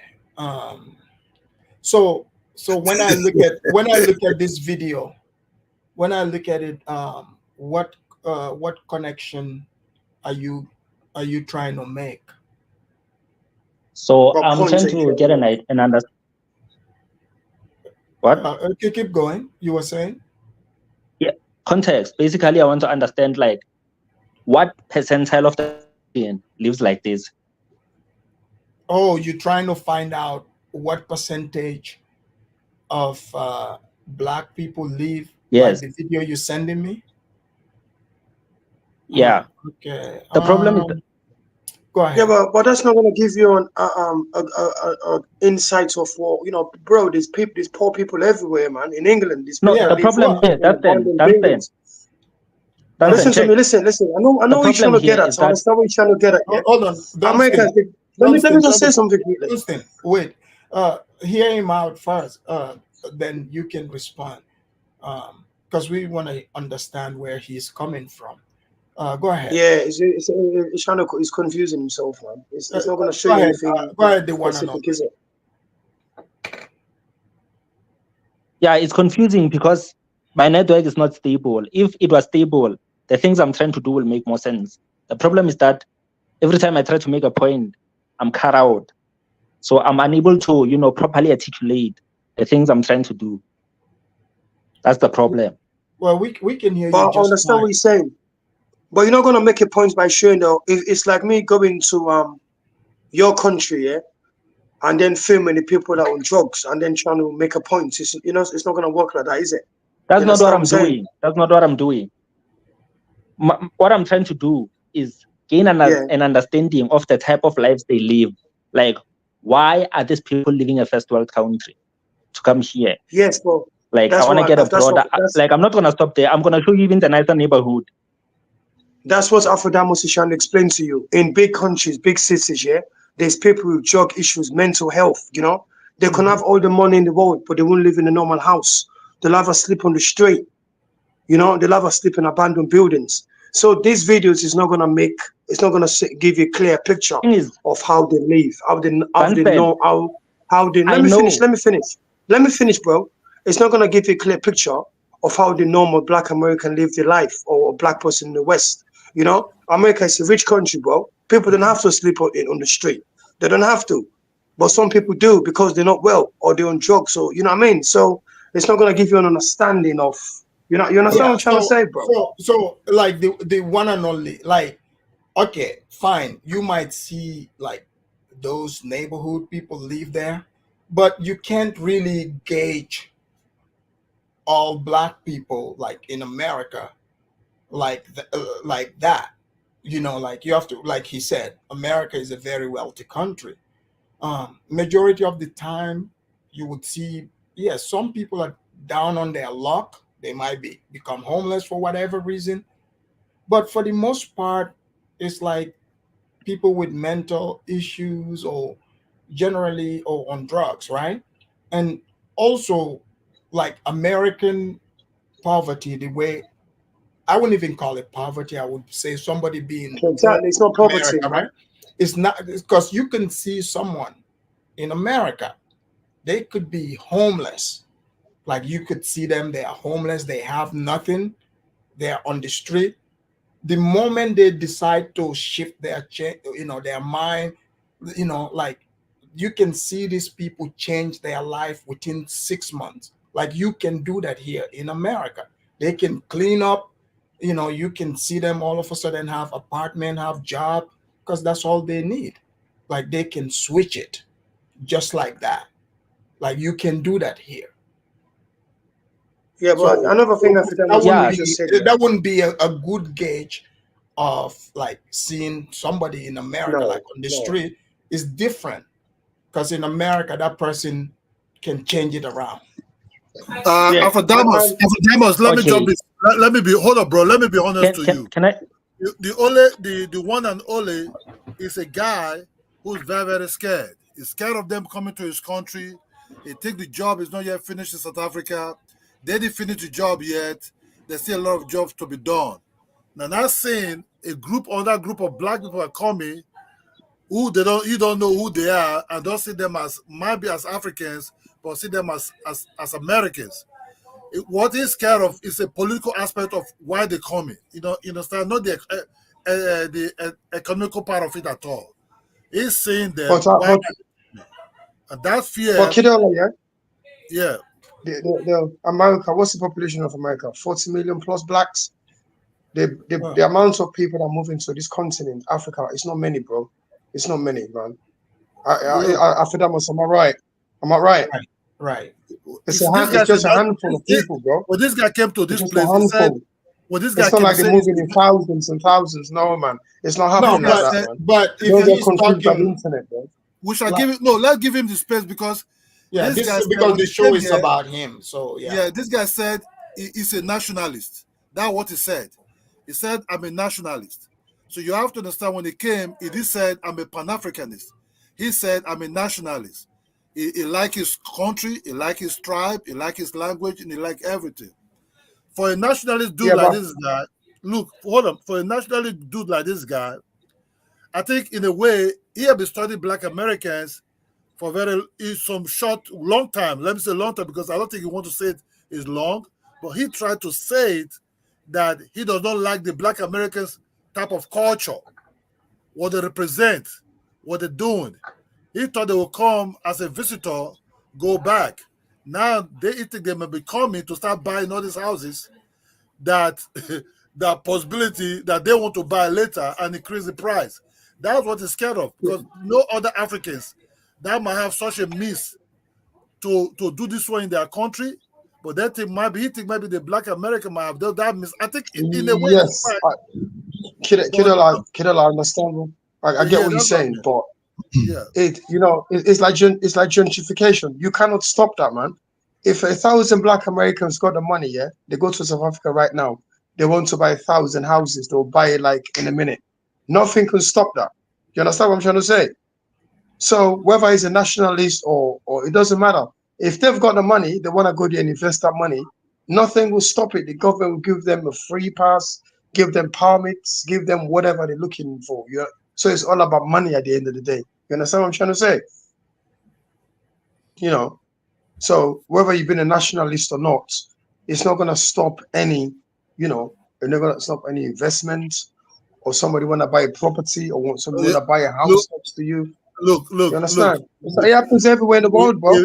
If Let the me Black just give an Americans, example. Let me give an example. I'm Kirola. There's a place in London, yeah, called Mayfair. It's one of the richest places in this city, bro. The Russians just bought it for $400 million.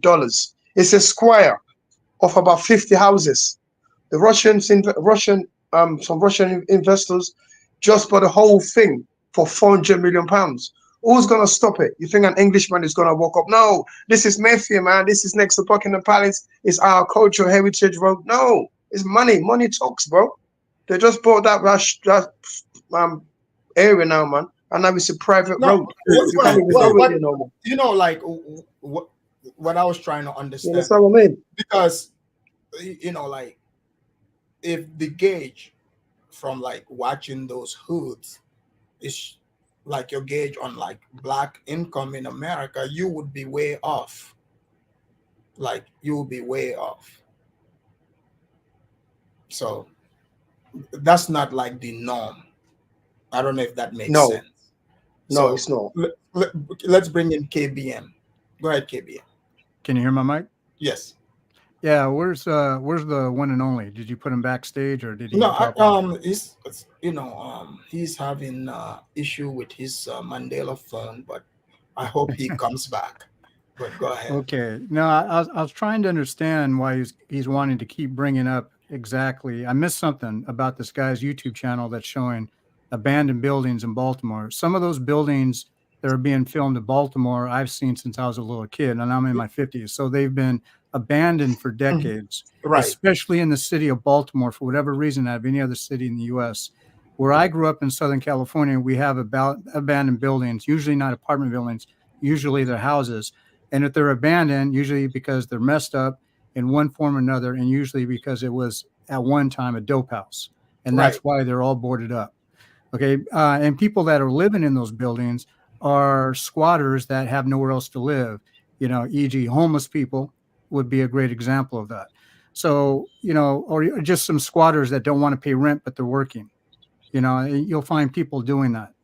The thing is that like in Baltimore, we'll take that example of that particular city, is that a lot of people do live in those neighborhoods, but they're not living in those buildings. And they'll have blocks and blocks of people with their homes and apartment buildings in between those buildings and maybe a few blocks away because there's nothing but those buildings pretty much. I've seen, growing up, I've been watching people being interviewed from certain neighborhoods in Baltimore for decades, and they will show 2 to 3 story building, which will be some type of old time beautiful home that are all boarded up. And people are interviewing saying, yep, that used to be my house 20 years ago. Now it's all boarded up for the last 15 years, for whatever reason.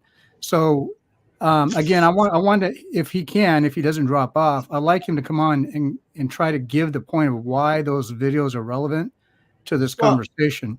Well, he was trying to say, from what I thought he's trying to say is, he thinks that's how most Black Americans live. No. So therefore, how are they able to say they can afford to come to South Africa? So, but I'm trying to. I don't know. He keeps saying his audio is messing up. I want to hear what he's trying to say exactly. Well. For one thing, if he's listening, most Americans, period, can't even afford to go to South Africa, and we're talking about the everyday working class American.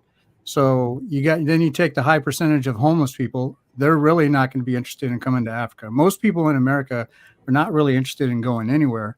Most Americans, to be honest with you, for a first world country, are the most untraveled people on the Right. planet. Exactly, man. That's my point as well.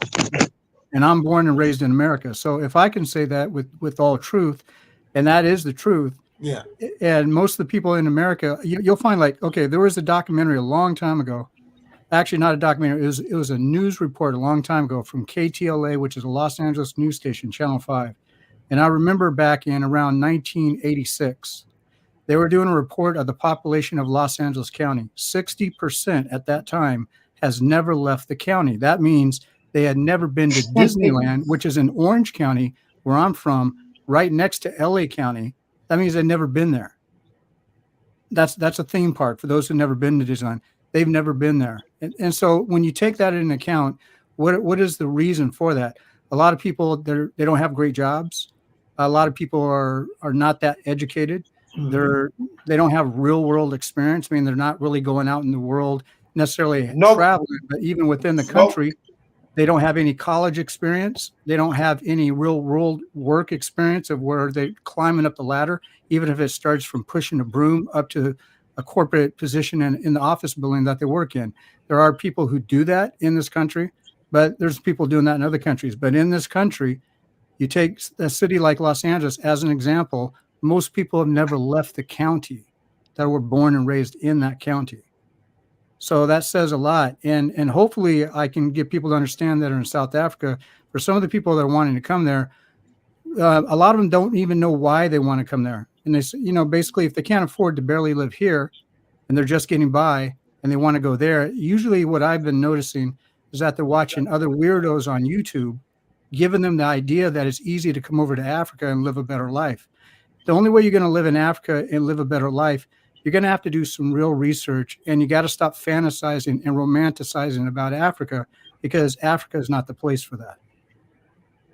Okay, let me read this. Nightingale said, Afrikaners, I think the one and all is having the type of fear the BA Black American have when they say the Black immigrants undermine them. He's probably worried that is what will happen if too many BA come. Yeah, you might be right. Yeah, I kind of gather that in his voice. No, Okay, Afadamas, what can we do? What can we do to help? So it's this show is about him. He needs to be right, able to articulate his thought to the right. audience. We will be quiet. We will let him do his thing. Let him know that. Exactly. Yeah. Let's bring in edutainment. Edutainment. Yeah, Edutainment. Oh yeah. Did you bring me back to in living color? a little entertainment and education. But Yeah. So I'm a Black American, so I can get my perspective on this topic. Yes. By all means. Yeah. What do you think about what you're hearing from the South African guy and his perspective and concern? Well, I mean, I've been listening for probably the past 15 minutes, so Yeah. I don't really know exactly what his concerns are. I heard that he wants to know why Black Americans are deciding to move to South Africa. Right. Yeah. KBM, gave a great explanation of that. A lot of these YouTube videos are romanticizing Africa, and they're making it seem like, you can go to Africa with $5,000, $10,000 and make a life for yourself. The COVID-19, kind of pushed a lot of Black Americans to Africa, in fear of what's happening in America. Okay. Yeah, and also it's weird. Like, I was in, I went to Costa Rica a few months back, and truly, like, I ran into several groups of Black people, Black Americans, and this is a Spanish country. They're just walking around like, like it's normal. New. Yeah, it's new. Like it's normal. So me and you've spoken before. I actually lived in Africa, for 3, almost 4 years. I'm back in America now, but I'm actually going back. Did to you live Africa in next. Ghana? No. I lived in East Africa. I lived in Tanzania. Oh yeah. You did call in here. Yeah. So you over there colonizing those people. Okay, I got you. No. I started a business out there. You know, I went out there with the capitalist mindset. You start a business, you make money, you create a chain, you know, and you create a sustainable source of income. So but, you were able to make money? You know, I spent more than I made.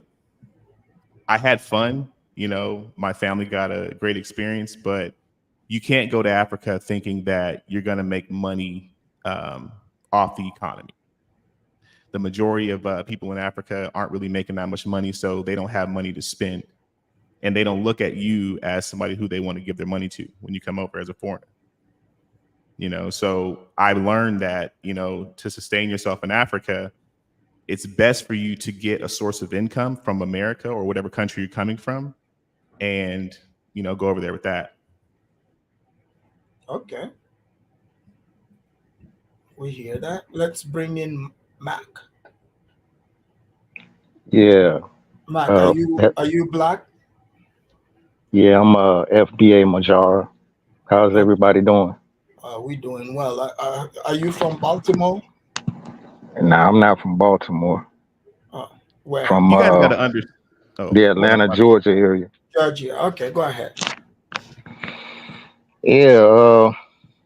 Why Afrodomics? Let me ask you. Why are you West Africans? It seems like you're trying to cause a division between us and our South African brothers and sisters. What's up with that? How so?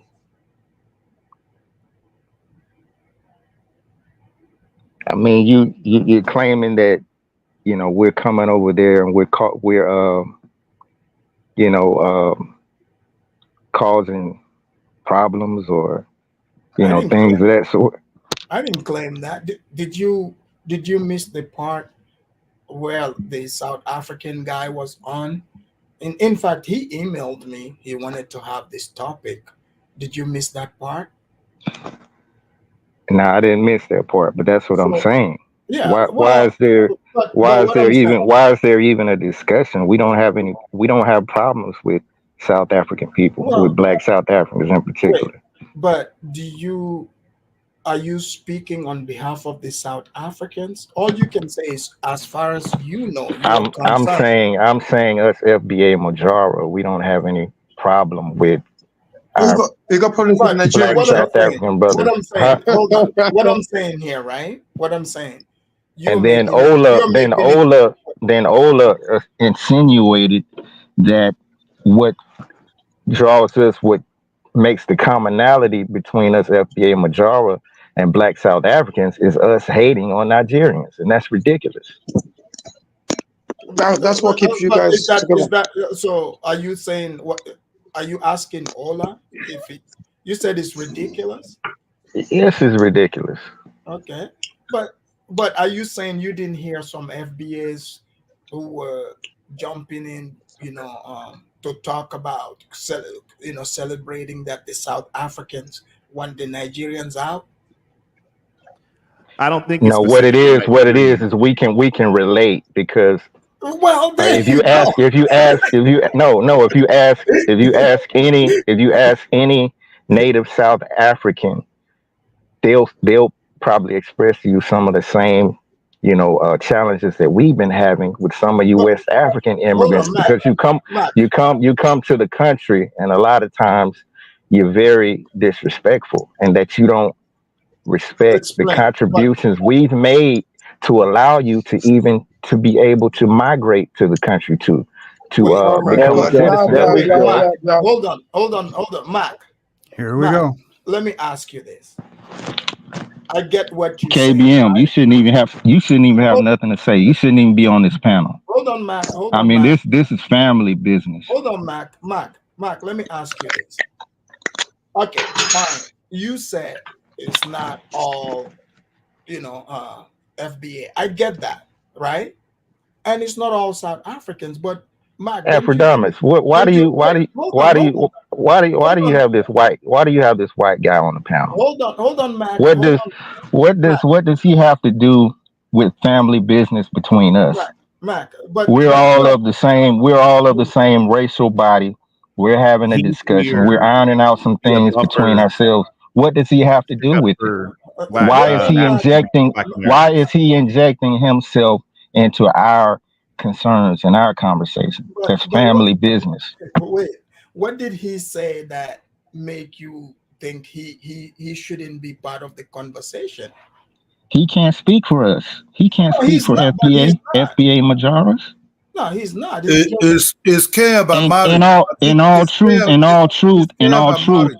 You have to respect in all freedom of truth, speech. you Africans, you are our racial relatives. You are our brothers and sisters. But even you can't speak for us because we're not of the same lineage. But he's a white man, so how can I'm not white. it's even worse? he's not white. He's Caucasian. And Well, Caucasian, Caucasoid, whatever you want to call it. hold So on, it's even worse. He can't. hold on, He Mac. really can't speak for us. But Mac, But you're allowing it, but Mac, let Afrikaners. me ask you, Mac. If you were a true brother, you would be expressing what I'm expressing right now. You would have told him, Mac, you can't speak for FBA Majoras. he's not. But Bro, Mac, let me ask you this, what right? brother you talk about, bro? What brother you talk about?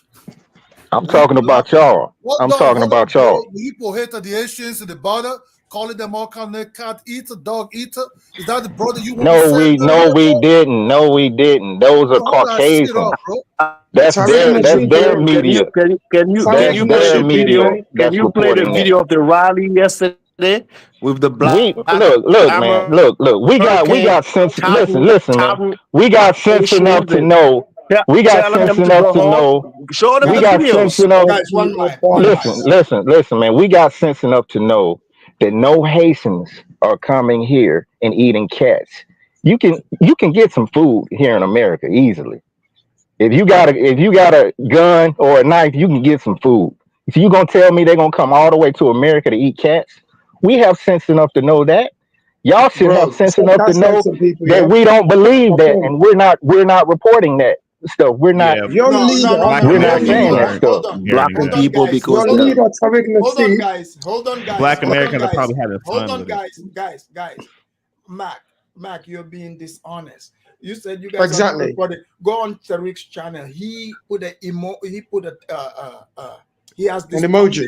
Bro, that's thumbnail. It Tariq. was That's a Tariq. hold on, He's not. You guys think he's our leader. yes, This he is a He's is. your lineage. leader, man. Shut up, bro. This is not an organization, bro. How many It's times not we an gotta tell you? organization. It's Hold a on, lineage. There are crackheads that are FBA Majoras, okay? hold on, Heroin addicts. Mac. He's not our leader, bro. Get that through Okay, your He's your head. leader, man. He It doesn't doesn't speak. matter though. He It doesn't doesn't speak He's for your all leader, of matter. us. mate. It He doesn't doesn't speak matter. for all of us. He's hold free on. to express his opinion. So does the Africans. Exactly, but What part of that you don't accept? he doesn't speak for all of us. Hold on, let me That's It speak. great, and does. we know Hold that. on, guys. Let the It host. does speak for you, man. Does Tinubu, the president of Nigeria, speak for all Yoruba? Tariq is Now not we all Tariq know is that. not All the But president, the bro. country. Tariq is a piece of He crap speaks but for the that The thinks he's a Africans leader. still have to No, express he their doesn't. opinion. But the Africans No, still he have to doesn't. So express their opinion, you correct? guys Okay, quit Mac, insinuating that he doesn't speak for all of But us. we hold on, still He's have hold a on, to leader, express bro. our opinion, correct? guys. And Please all of us let the don't host. feel Tariq the Nasheed, way he feels and are Tariq going Nasheed to decides say who the will things respect that you and who's not.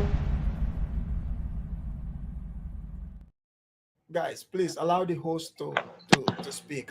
I'm gonna speak directly to Mac. I want Mac to answer these questions. Mac, stop filibustering and answer the question.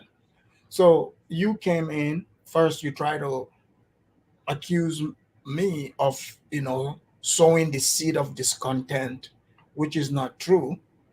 But you want it. So Mac, don't you want to hear what the South African man has to say? You called him brother. Don't you want to hear what he has to say?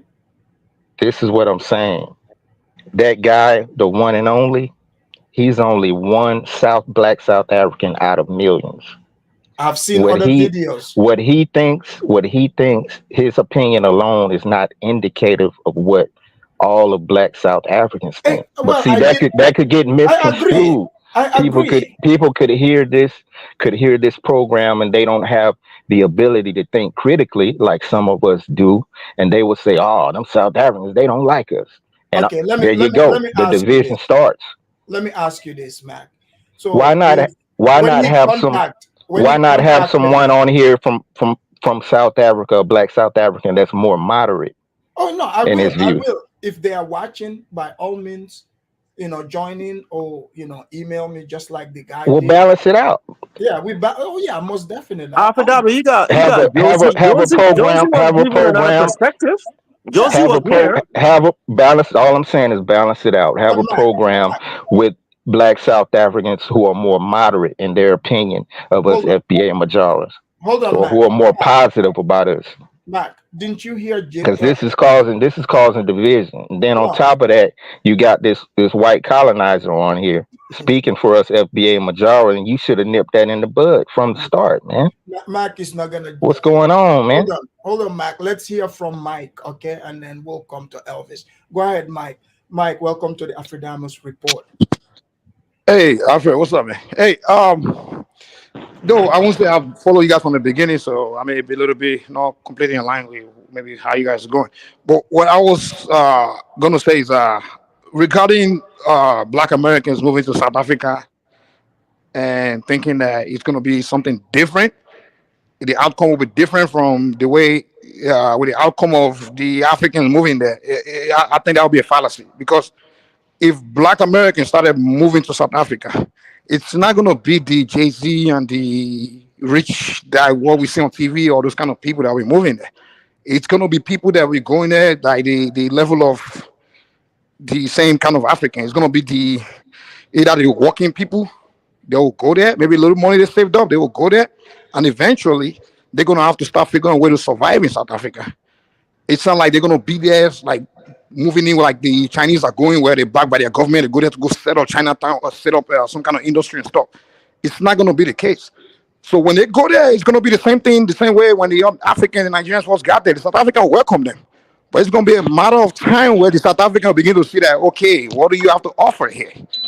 Where is the, are you, I mean, they're going to handle just like the Nigerians and everything. Xenophobia is going to start eventually, same way. So the outcome is going to be the same as it is with the Nigerians and everybody else. So let's not get the idea that because let's not get the idea. Yeah, go ahead. Well, when Americans move to a different country, we don't move the way a lot of African countries move. We're going over there legally. We make sure all our paperwork is in order. We check in with immigration. We know our embassies. It's just a different perspective than what you're talking about, Mike. Trust me, my brother. Mike, most times when we go to a country, we don't inject ourselves into your political scene.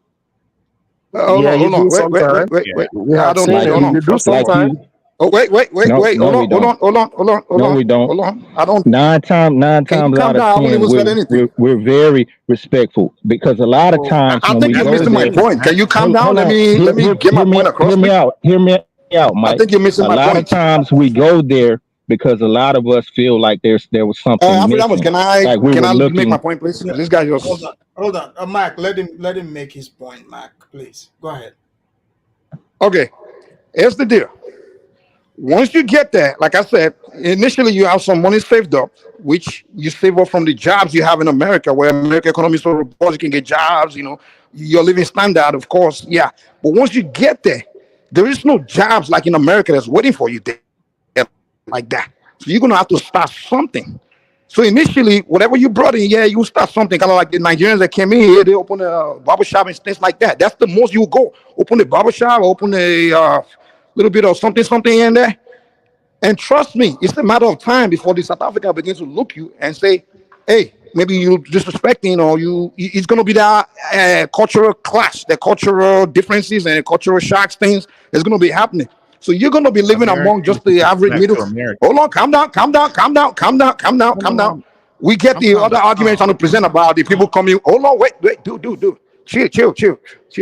we get the argument you present about those that go illegally, and trust me, that's not the main thing that the people always have with immigrants. Yeah, they will use that as the illegal, whatever. But trust me, it's a matter of time where you're gonna be there. You're gonna have to be living in a mix of the main people, the poor and the little, maybe middle class kind of people. And it's a matter of time for you to start bumping heads. So it's the outcome gonna be the same. Or some Gambian, they didn't go there to. They went there with the idea of they had a little bit of money in their pocket. When they got there, you know what they were going there to do, and they started it. But it's a matter of time. When you go there, you miss something, and then when masses of you move there, it's not going to be all of it that's going to start something. Some will be still we're going to end up being broke or end up on the street and things like that. So it's going to be the same outcome. There's not going to be any difference. The American way of living is highly subsidized. Hold on. American life, people in America, lives are highly subsidized. Life is highly subsidized. If you're going down in America, there's a netting system that can lift you back up. In Africa, if your business collapses or something collapses, you're going to hit the rock bottom. There's no netting system that can lift you back up or anything like that. So it's going to be the same outcome. Yeah. The only way you can go there and maybe start establishing is if it's a government sponsor. Maybe the government sponsor you guys to go there. But if you go on your own, you're just gonna end up like the Nigerians and everybody else. That's what I mean. I think. Thank you, Mike. So, Mike, Mike, there's ways to avoid that, though.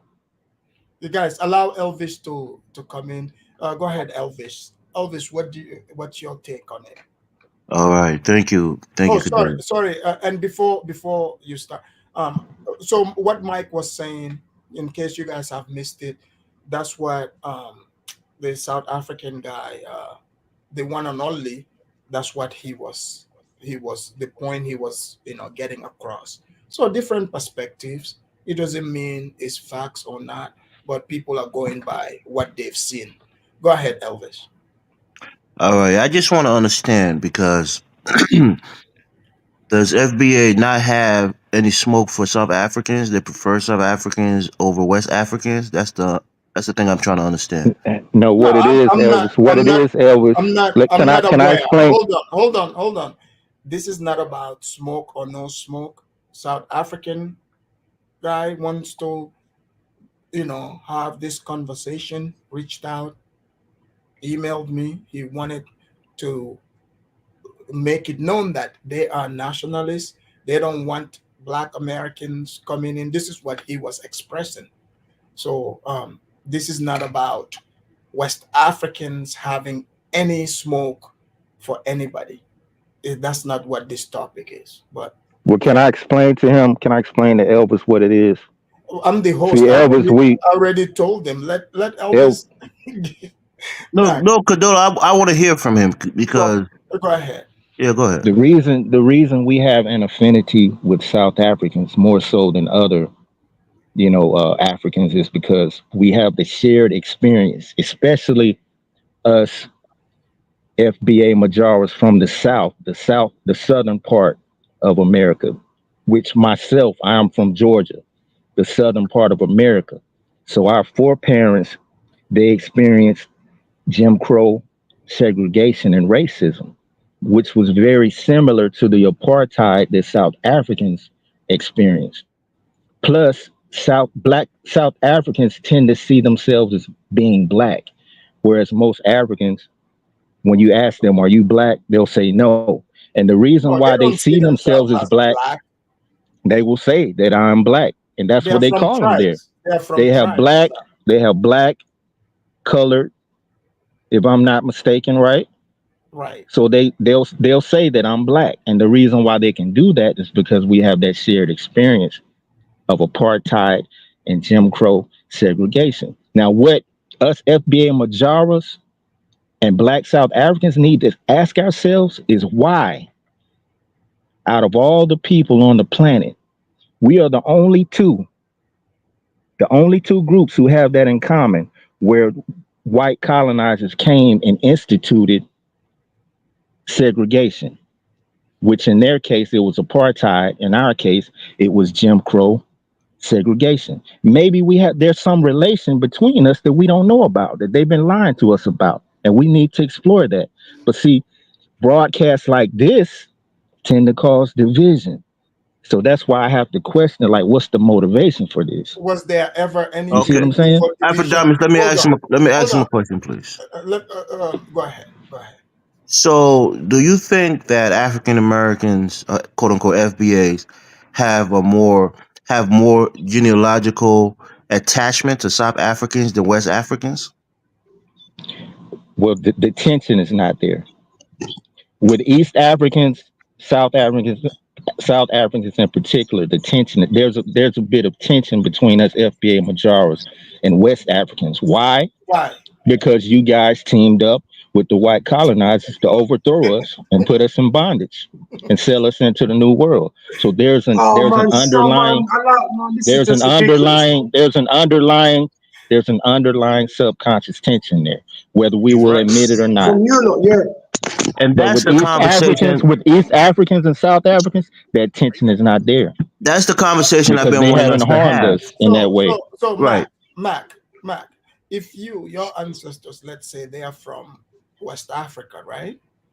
West Africa. No, we originally came from the east. We migrated to West Africa, where we met you native West Africans who were pygmies and Nubians, black Nubians. There's a difference. So So what where did tribe you you come from? from? Did you come from Israel? Did you come from the Middle East? We originally came from Egypt.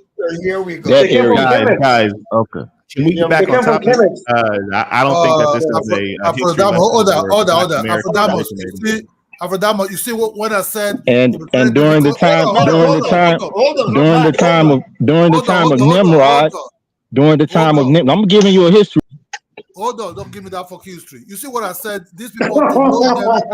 Mac, call back in. I didn't remove him. I don't know. The Lord removed Yeah, him. don't remove him. It's always good to hear their perspective to see where they're coming from too. Mac, call back. I told you, knowing these people, uniting with these people will be very, very difficult because you don't know who these people. One day they are. We're not asking to unite, Ola. Hold on. Black Americans aren't asking to unite. Hold on. We don't want to unite. Yeah, we're not asking to unite. Hold on, man. Hold on. No Pan-Africanism. Very difficult to know you people. You people are like total different type of people. Some of them are Hebrew Israelites, Choctaw, Blackfoot, people from heaven and earth, some underground. Well, an Israelite is the heaven and earth. You know, so who are you people? Kedola, I wasn't done. I wanted to get some understanding. I got it now. Let me just get my 1 minute and then I'll pass the mic. Yeah, and Mac, please call back in. Look, Afrodamas, these are the conversations I want us to have, the broader conversations, because I think what the guy said is that there's that hurt that even though they came from West Africa, they don't want to be associated with West Africans because we sold them into slavery. Right. So the East Africans and the South Africans, where most slaves didn't already come from those areas. Most people who have descendants of slavery didn't come from those areas. They're fine with it because that ancient hurt is not there. So I think that's the broader conversation because South Africans genealogically they're not very similar to African Americans. They're more African Americans are more similar to West Africans.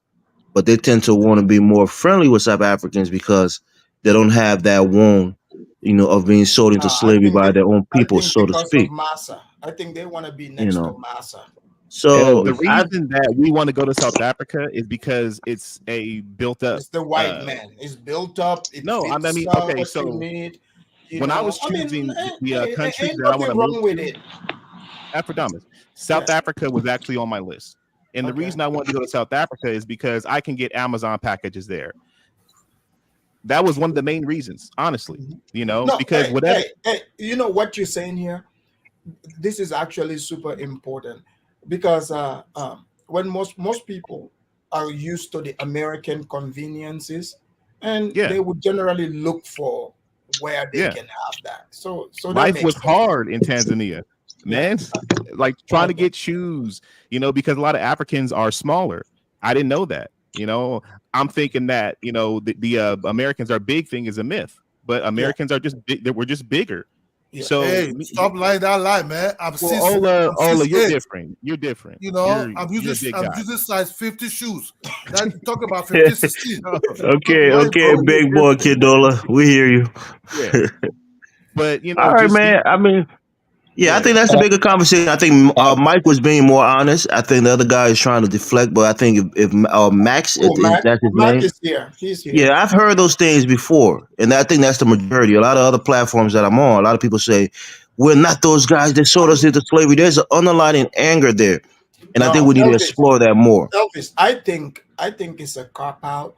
What I'm saying is, like like Mac, for example. So Mac is telling us, you notice what Mac did there? Just like those black Hebrew Israelites. So one minute he was saying we are brothers, another minute, they didn't come from us. They came We from are. elsewhere. Y'all got deceived. That's No, what I'm saying. no, that's what you Yeah, try we're to brothers, but portray. y'all got deceived by the white colonizer But how and come turned we are against brothers? us. Okay, Mac, how come In the United States? Hold on, Mac. How can you accuse somebody just because they Let me were born on the other side of the Atlantic? let me give you my No, what theory and I'm saying explain. is, Let me give you my theory and explain what happened. go ahead. We began in the area of Egypt as the Anu people, which were What's the name? blue Anu. Anu. Sumerians, the Sumerians, Anu people. guys Or like And the we Anunnakis, were like the Anunnakis. yeah, short for that. And we were blue, So black, you the guys are blue. no longer we were Indians, right? we were blue, black, and black, green. Africans like the ones in southern Sudan right now, very dark. And the So those the they're Arabs called and the Arab. Hold on, Nilotics. let me finish. The Arabs came and the Hindu Tamil came and we mixed in with them and we became a new creature, a Nubian. And then later, around 4000 BC, there was a pharaoh by the name of King Khufu. They call him Nimrod in the Bible. And what he did was he lifted a ban on immigration of Caucasians. And they came in from Greece and invaded the land and started causing all kind of confusion between us. Before then, all of us spoke the same language, which is depicted in the cuneiform that you see. What is it But called? when that happened, we all started breaking up into tribes because we were arguing over how to best handle the Caucasians, like we always do. And this one started saying, well, I'm Yoruba. And this one started saying, well, I'm this, I'm that. And we started gaining different dialects. And that caused the first diaspora. We all scattered. And we first went down into Saudi Arabia. From there, we went to Sudan.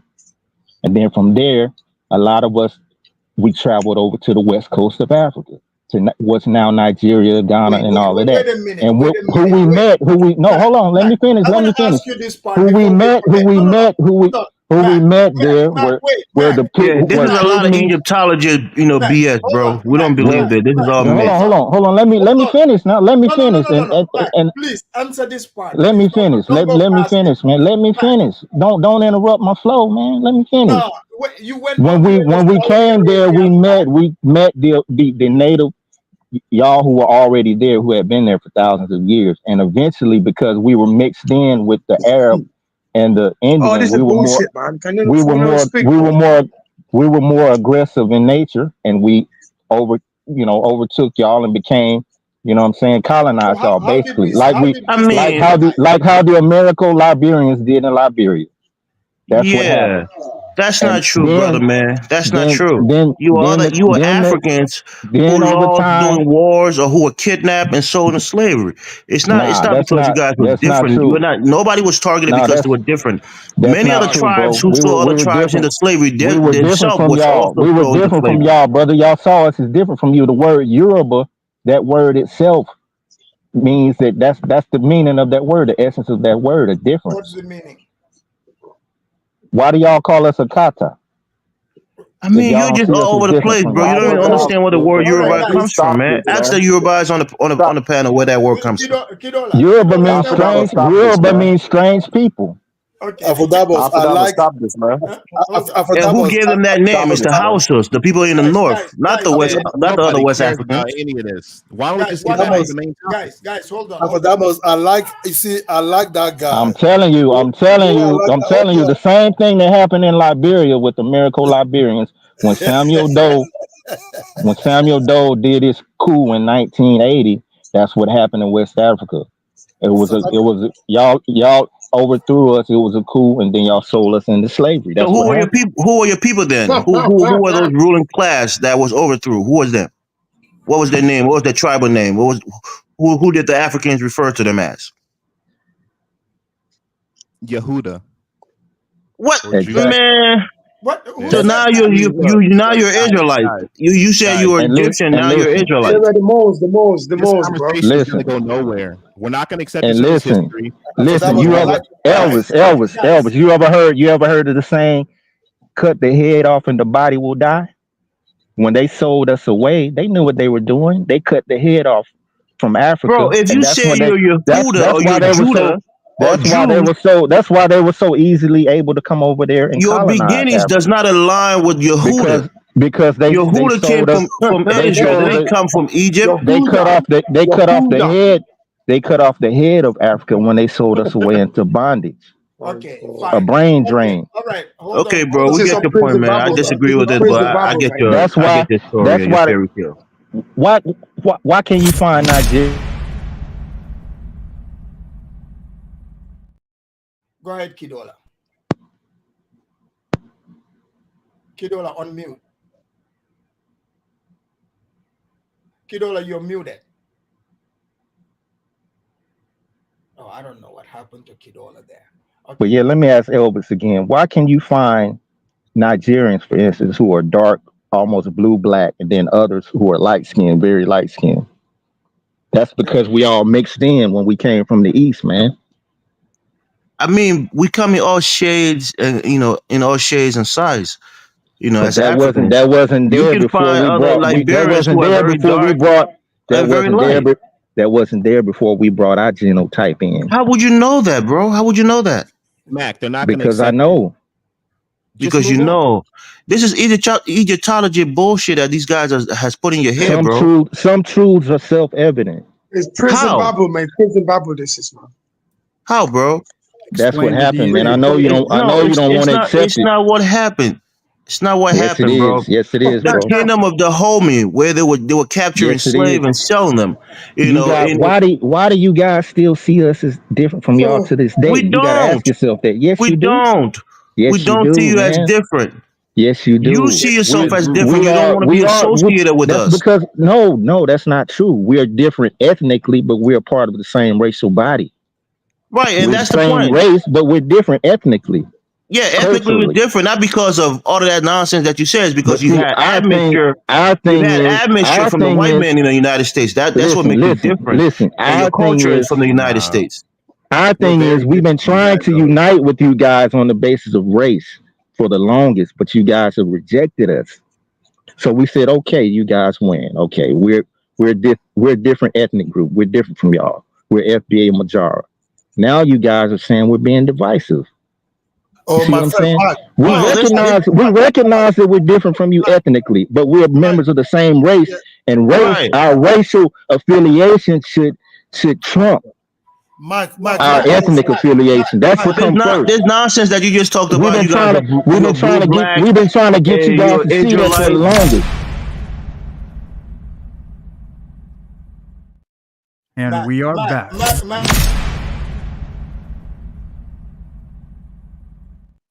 Mac contradicted himself because he said, first, they were of different race than us. He said they are No, not a different race, different ethnic group culturally. We came from the East. Yes, that's what I said. We're all of the same race. Hold on. Sumerians are not black. They are not Africans. You got your history back. The Anu people, Sumerians, were the pre-dynastic Egyptians, man. Hold on. Oh man, let the man speak, bro. They are not. The Sumerians are not Africans. The Anu people were Africans. So pre-dynastic Egyptians. Yes, they were. Wait. That's what they So, called them. The Anu. They were pygmies, let basically me short finish. people. Let me And the finish. Anu people. Let me finish, please. So that would mean, because you saying this transatlantic slave trade, the way you painted it, you guys, it would mean you guys are a different ethnic group from the, quote unquote, us, the Africans. So we're able to recognize you. We grabbed you and sold you to the white man. This is what I'm gathering? But now, how No, did you become correlated to no, America? we colonized you guys like we And did how in did we like they fail? did in Liberia, and being oppressive, and we did the wrong thing. We treated you guys bad. We did the wrong thing, So you no know. complaints And then. you guys, once the white man came, he gave you guys guns, So are you and saying you we deserve to be teamed in up with them. slavery? Are you saying you deserve to be Hey, sold as slave because you treated the people on we the continent bad? I mean, we oppressed y'all, so hey, we probably did. I mean, it even Oh, says it in the okay. Bible. That's a Certain new one parts for of me. the I've never Bible. heard that. It even says it in the Bible that Mark, Abraham, where's his your proof? seed would be enslaved, from another foreign country for 400 years. That was prophesied in the Bible. So yeah, it probably was meant for us for that to happen. But what I'm So saying is, Yeah, the Jews we were don't enslaved in Egypt. we You don't know that, hold a right? grudge against you guys because we realized that you guys were deceived. We were all deceived. And what happened? Once we okay. were sold away into bondage, the country there was like a brain drain. Cut the head off and the body will die. And that's when the Europeans were able to come in and colonize Africa much But you more guys easily colonized than us. they could have before. You That was guys, the whole plan, man. Colonization came hundreds of years after slavery started. Nah, slavery started in like the 1600s, bro. oh jeez. Let's bring in Ola. Ola, unmute your The mic. first African slaves came over to the United States in the 1600s. Yeah. Okay. Ola, go ahead. My brother, you know my brother. It's very So confusing. that's fine if you don't think so. Hold on. It's very confusing for me to understand you people. It seems like the book you people are reading somewhere. You see, if like somewhere like in Africa, I will have a special house for you. That I will be treating you with volume to sleep well. Give you volume 5. I'll give you some kind of good tablet that will make you relax your head, so that this your brain that I don't understand what is going on. I don't know if it's the food that is going in there. All your story cannot sell in Africa. Your story, this mad story that you come here to be saying, will not sell in Africa. I will take you to Nigeria, a place towards the Igbo territory there, the history of the slave trade in the Gulf of Guinea, the Calabarians in Calabar, the Akwa Iboms, and all those territories. I could take you to Ghana, the Gombo, the Dobo people that were being slaves, the Daomi. Elvis is here. Some of his people possibly be slave also. So even the Yorubas, your empire also be, some of the Yorubas also be slave also. So you coming down here, you say you're from United States. You see, what we have about you people in our mind in this YouTube street where you people talk sometimes, make us believe that it's very difficult to deal with people that are schizophrenic. People that have, when I mean schizophrenic, people that are delusional. All kind of name I will call you people. It's the entitlement, man. It's not delusional. Ola, wrap your mind around this, please, if you will. About bipolar plus schizophrenic, some all kind of something missing to it. That I have to be standing, be talking to you. That when I know you are a madman. Okay. So So it's not you guys ready to move delusional. on? Wrap your head around this. Ola, wrap your head around this. You belong to a mental home institution. The reason they brought us to the New World, one of the main reasons was to create the Negro, to mix blood with us and create the Negro, and then they would put us before the world on their media stage. Africa, look, and South Africa, they could control you all, the African continent, by remote control through us. Bro, your understanding is completely warped. That was the whole purpose. You're a walking conspiracy That was theorist. the main purpose. That was the We're main black purpose people. that's crazy. Is this of Through them bringing wars us. and capture, we sold each other into slavery. That's the bottom line of it. It's not about somebody That's formulating a new race, that's or you not guys were true. different people and came into the That's not continent. true. No. That's not true, Elvis. It was a coup, Elvis. Mac, where'd you learn this stuff from? Yeah, where did you learn these things from, man? I learned this from the ancestors. Nah, you went to these Through Egyptologists, through the spiritual, side no, netter. through They spiritual, taught you these through kinds of things, spiritual, right? through spiritual reflection. And truths are self-evident, like I said. So what you're saying, you imagine these things. What I'm saying, if you really sit down and think about it, is way more reasonable than the narrative that they gave us. Nah, there's no evidence to buttress And any we of your have to claims that you're making. reason and logic reign supreme, not Yeah, belief. a crazy man has Not reason and belief. logic. A But sound man has reason and logic. It's not the same. They're both not equal, bro. What I'm saying sounds more reasonable In your mind, but it sounds crazy to us. Those who are more it's logical, it reasonable. sounds When you crazy to really us. sit down, and think about it, it's reasonable. The So only I never difference, heard none of this, Mac, and I know my great grandparents. I mean, I ain't never heard none of this. We went over there and colonized them. Right. And he's African American. We came from the east. We came from the east originally. Yeah. We came from the east. A lot of us. A lot of African tribes came from the east and settled in the west. We know that. A lot of us. What do you mean FBA no? majority. My people came from southern Sudan and went all the way down to Liberia. What is now Liberia? My people came from that region. So it happened. It's a migration. When things start getting tough in the east or even in the central part of Africa, people migrate, down west. You're not unique if you think your people came from the east. I agree with the migration pattern, Mac. But I just never heard of us going over there colonizing anybody. No, hold on. Yes, My we question were. is Mac. Yes, our genotype was a little different from the natives who were already there. Like I said, we're still part of the same race, but our genotype was a little different. Hold on, And Mac. just like with the Liberian. Mac, allow me to ask you this, please.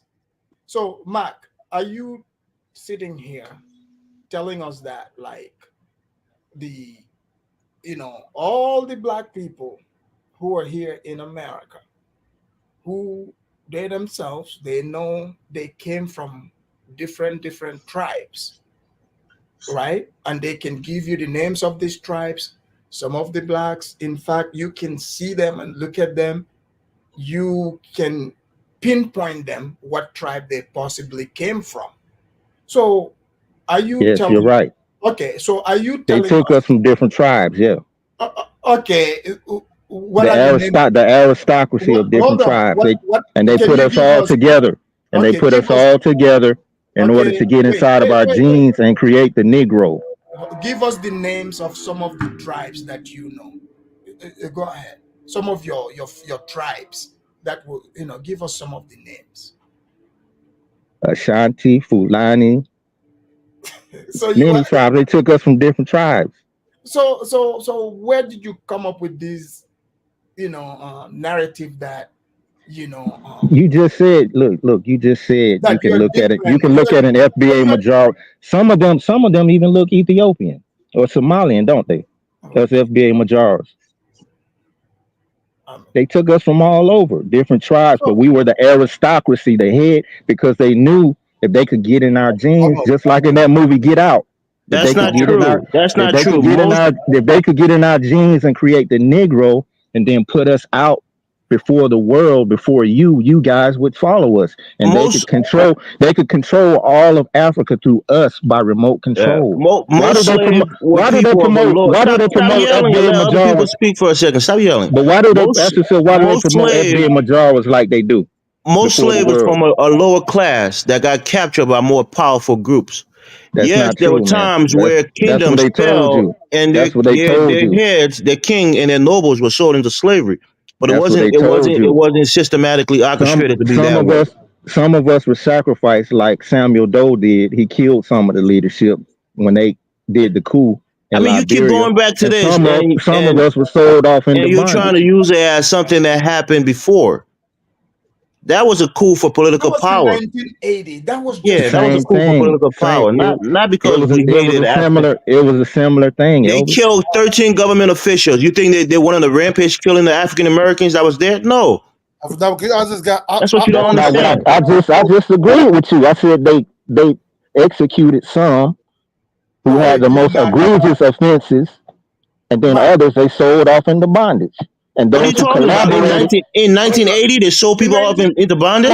I'm not talking about Liberians. That was the difference. Oh, okay. You're all over the place, I'm not bro. We're saying not following you Liberians anymore. did that. I'm not saying native Liberians sold us off. I'm saying back then they did because the option was there at the time. This That guy's a option madman. wasn't. This guy's a madman. We're dealing with a mad person that we cannot really relate with. To relate with a mad person, you have to be mad yourself. So you deal with somebody that is mad, that we don't really know. I would take you to a special home in Nigeria. We call it psychiatric home. Hold up. Sit down after this broadcast. Just sit down, rerun the program, and honestly just think about what I'm saying and see if it doesn't sound reasonable. Hold on, Mac. You don't think they could lie to us Hold on, Mac. about the narrative? Hold on, Mac. You don't think that's possible? So your people was also in the East, and they were sold to the Arabs too, right? During the Arab slave trade.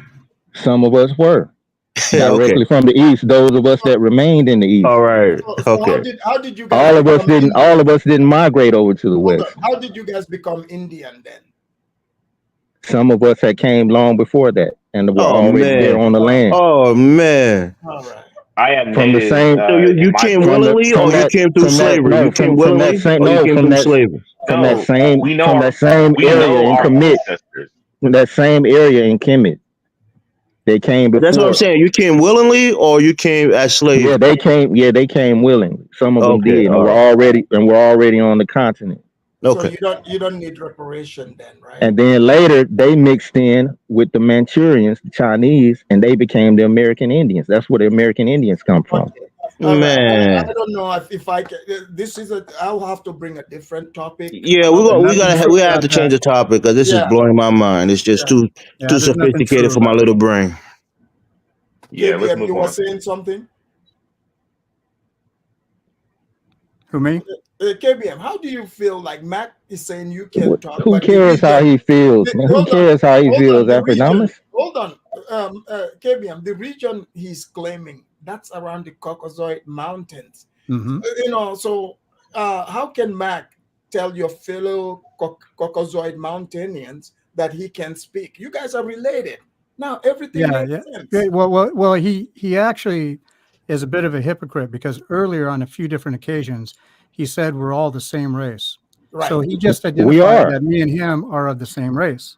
No, we're not. No, we're not. KBM, tell me this. Tell me this. You're saying what other race besides Caucasians what other race besides us? Mike, you gotta let him speak. Mike, let him speak. You had your turn, Mike. Let him speak. So what you're saying is Caucasians are actually not human because they were invented by the black man out of Saudi Arabia who is called by the Nation of Islam Yaqub. No, that was just like a fairy tale for children.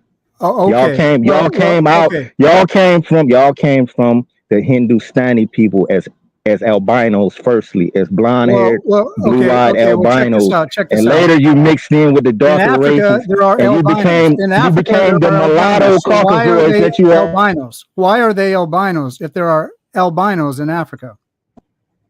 They're not the same.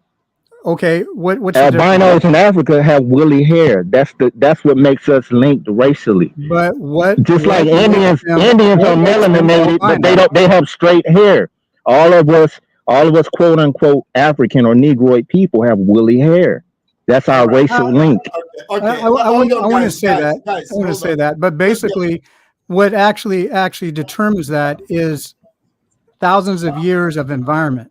No, what determines that is genetics. Genetics determines that. They're actually the same race. It's just that we're different ethnic groups. Having dominant genetics determines that. Okay. Not no environment. What determines that? Is it a scientist that determines that? What determines that? Having dominant genetics determines that, not no environment. Okay. We're the But only race that has what woolly does hair. That's where the who word. determines Okay, that guys, and why? hold on. KBM, just a Okay. second. We have the one and only that from South Africa that the Oh, topic yeah. is about. Let's not deviate. Let me hear him. The one and only. Listening to Mac, now he's telling us, it turns out they are not even Africans. They came and then we eventually, apparently, they colonized us in West Africa. So We the were white man, Africans. We were Africans before we came to the New World. Afrikaners, come on now. well, okay. So, the one and only, what do you make of this? Did it, like, are you confused now? Very confused. Can you hear me? Yes, we can hear you. Hello? Yes, hello. Yeah, we can hear you loud and clear. Yeah. The things they are saying are very confusing. Like, I'm having a hard time following through with what they're saying. Yeah, generally, sometimes But some of them are the reason I came Indians, here, some are Kemesian, but go ahead. yeah. So unfortunately, like because of the network, I was unable to, fulfill the purpose of this dream. Like the reason I requested it was because, like I said, I wanted to gain the understanding of African American life, so that I can, come to my own conclusions about the things that they want from South Africa. Because they come here and they tell us that they're here to be in the majority, they want to be in like a black country. So my question is, okay, if you want to be in the majority, why don't you go to Nigeria? The typical answer to that question is because it's undeveloped, right? So another problem here with that statement is that I don't, it's becoming very confusing now. Like, can I explain I to you the one wasted, and only? yeah. So yes, I explain, came brother. over. Yeah, I came over to Africa wanting to be the majority, thinking I'm going into brotherhood, family. A lot of Black Americans go to Africa thinking that, but that period's over. A lot of videos, with people who are actually on the ground show what the reality is, and we know now that there's a little divide. No, We're no, not them, they're not we us. we, we So love y'all. We love y'all. no, yeah. There's a lot of love for each other, but we're different people. Where Black Americans didn't realize that, like we're in Africa, you guys have different tribes, and you guys already realized that this tribe's different, they're different, they're different. We weren't bred like that here, so going to Africa kind of woke us up a little bit to realize that we're not all the same people. So that period's over, thinking that we're going there, to be the majority. You mean you didn't know that before? You didn't know that in America, meeting Afrikaners? I honestly didn't listen to any of these channels before I went to Africa. No, like you never met real African from Africa in what state do you live in again? California.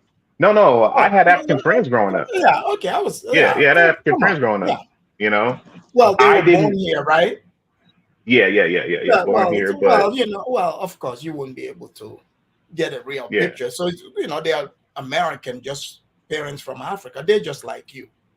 yeah. But we're not going over there with the intention to be the majority or to be, uh, against anybody. We're just going over there to live. Okay, the one and only. What do you make of that? Okay, I understand where what is it, edge maintainment is coming from. Edge I kind of get what he's saying. Mm-hmm. Yeah, okay. So what I also wanted to ask you, Afridamas, is did you check out the channel or the testimonials that I linked you? I couldn't find the link. If you have it, put it in the. No, like previously, the one that I sent through email. Oh, I didn't.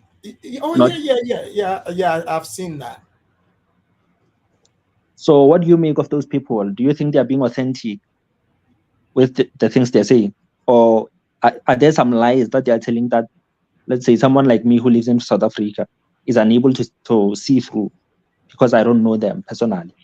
Yeah, I mean, Like I don't you- know like how Americans think. No, so like you have to remember one thing. Like here, like in America, right?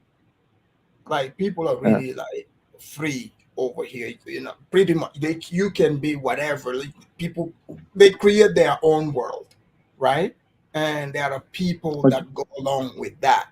So some of these people you see talking, they are talking to special type of group. Like when Tariq is doing his stream, he's talking to the people that already, because he knows majority they already have these weird ideas about Africans, right? Which is why he has so much support. So he's talking to a certain group. There are some Black Americans, the way like Tariq talks and the things he says, if they hear this, they would be so disgusted by it. Like it would blow their mind. So since people have freedom of speech, freedom of expression to be whatever, some of these people they're just talking to their to people that think like them, and sometimes this is what they believe. Just like you just heard Mark, what he's saying sounds crazy to people watching or in this panel, but there are plenty of people that actually believe the things he's saying, because I've heard it before. It's not just from him. So You don't have to believe it; it'll all be made known well, by yeah. and by. Well, But can I say something, Alfred? Just one. I'm just trying to explain it to him. So all of the people you're seeing on YouTube is just different subsection. That's just what America is like. For the most part, there's crazy people. Okay, so which group is the real South Africa trying to target? Say that again. Which group is the real South Africa trying to target? Like, what are his intentions? Like, what is he trying to bring here? He's trying to target people like me. He's trying to target people who are selling homes in America or selling assets in America and going over to a different country, wanting to start a new life. In South Africa, it's freehold land, so you can go over there and buy land outright. That's very attractive to a lot of Americans. Whereas a lot of other African countries, it's like a lease plan or other agreements. So that's who he's trying to appeal to. Can I say something? I want to make a point that, like I said, FBA is a lineage. It's a made Tariq Nasheed. on the let me finish. Tariq Nasheed is not our leader. Yes, he everybody doesn't agree with him. With the videos of bushmeat and all this and that. I personally don't agree with that. Like I said, a crackhead or a heroin addict could be an FBA majority because it's their lineage. Let me ask you, Mac, don't you find it weird? So he doesn't speak for us. That's what I want to make clear. Wait, Mac, how can you sit here and confidently say to Tariq Nasheed about Tariq that he's not a leader of a group that all of us have witnessed? He created it on the internet. This is his group, is registered under his name. Afrodamus, he's issued the disclaimer. He said it plenty of times that he's not a leader. And that's all he needs to do legally is issue the disclaimer. Look, I'm not a leader. I'm not the leader of FBA. It's a lineage. Once he does that, if you want to continue to believe he's a leader, that's on you. He's issued the disclaimer. Okay, Mac. Let's bring in Two Niger. That's fine. That's fine. Before Two Niger can talk, I would like to just say bye. Oh yeah, go ahead. To the stream, because my network is really terrible. So it's like the heavens don't want this thing to happen. So I'll just have to, cut my losses. Before you leave, can you hear me? Yes, I can. So before you leave, after hearing Mark, did you change your mind? Now the blacks can come to South Africa? I didn't hear him. That's why the network cut. Oh, Like when he okay. started speaking, it started to freeze up, and then it cut. Oh no, he was telling us how there are people back in the days, many years ago, different race. They came and colonized us in West Africa, and then the moment the white man came and we were able to sell a couple of our guys for guns, then we turned on them and we started profiting more. We're like, you know what? Let's just get rid of these other colonizers. So we started going in, picking up Ashantis, Fulanis. I don't know which tribe did it, but according to Mac. So these were former colonizers that Africans turned on, and we sold them. Now they are trying to come back. So now I feel your pain. I feel your concern after hearing Mac. The one and only. Can I ask you, do you know any FBAs personally? Never mind what Afrodamus was just talking about right there. But do you know any FBAs personally? No, not personally.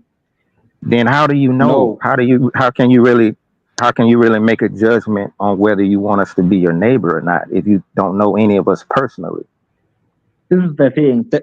Get to know us personally, man. We're loving people, and most of all, we recognize that we're all a part of the same racial body. So we're going to treat you accordingly. So the reason I did this, I wanted to do this stream, was to try to get a better understanding of you guys. That's why, like I said, like I was gonna use data, charts, a lot of like. Sorry. We have our ways, the one and only, like anybody else. But all in all, we're not that bad. All in all, taking the good with the bad, just like anybody else. Mac, were you able to make that connection with the South Africans? If not, when will you be able to make that connection? Because you said you're studying it, right? The connection with the South Africans? I said I was what? So I kind of heard you guys were trying, because you said the West African were like shows like this is going to prevent you from. See what you got to understand. The area of Kemet and around that area, that was like the center of the world back in those times. Just like the United States and Europe is basically the center of the world right now.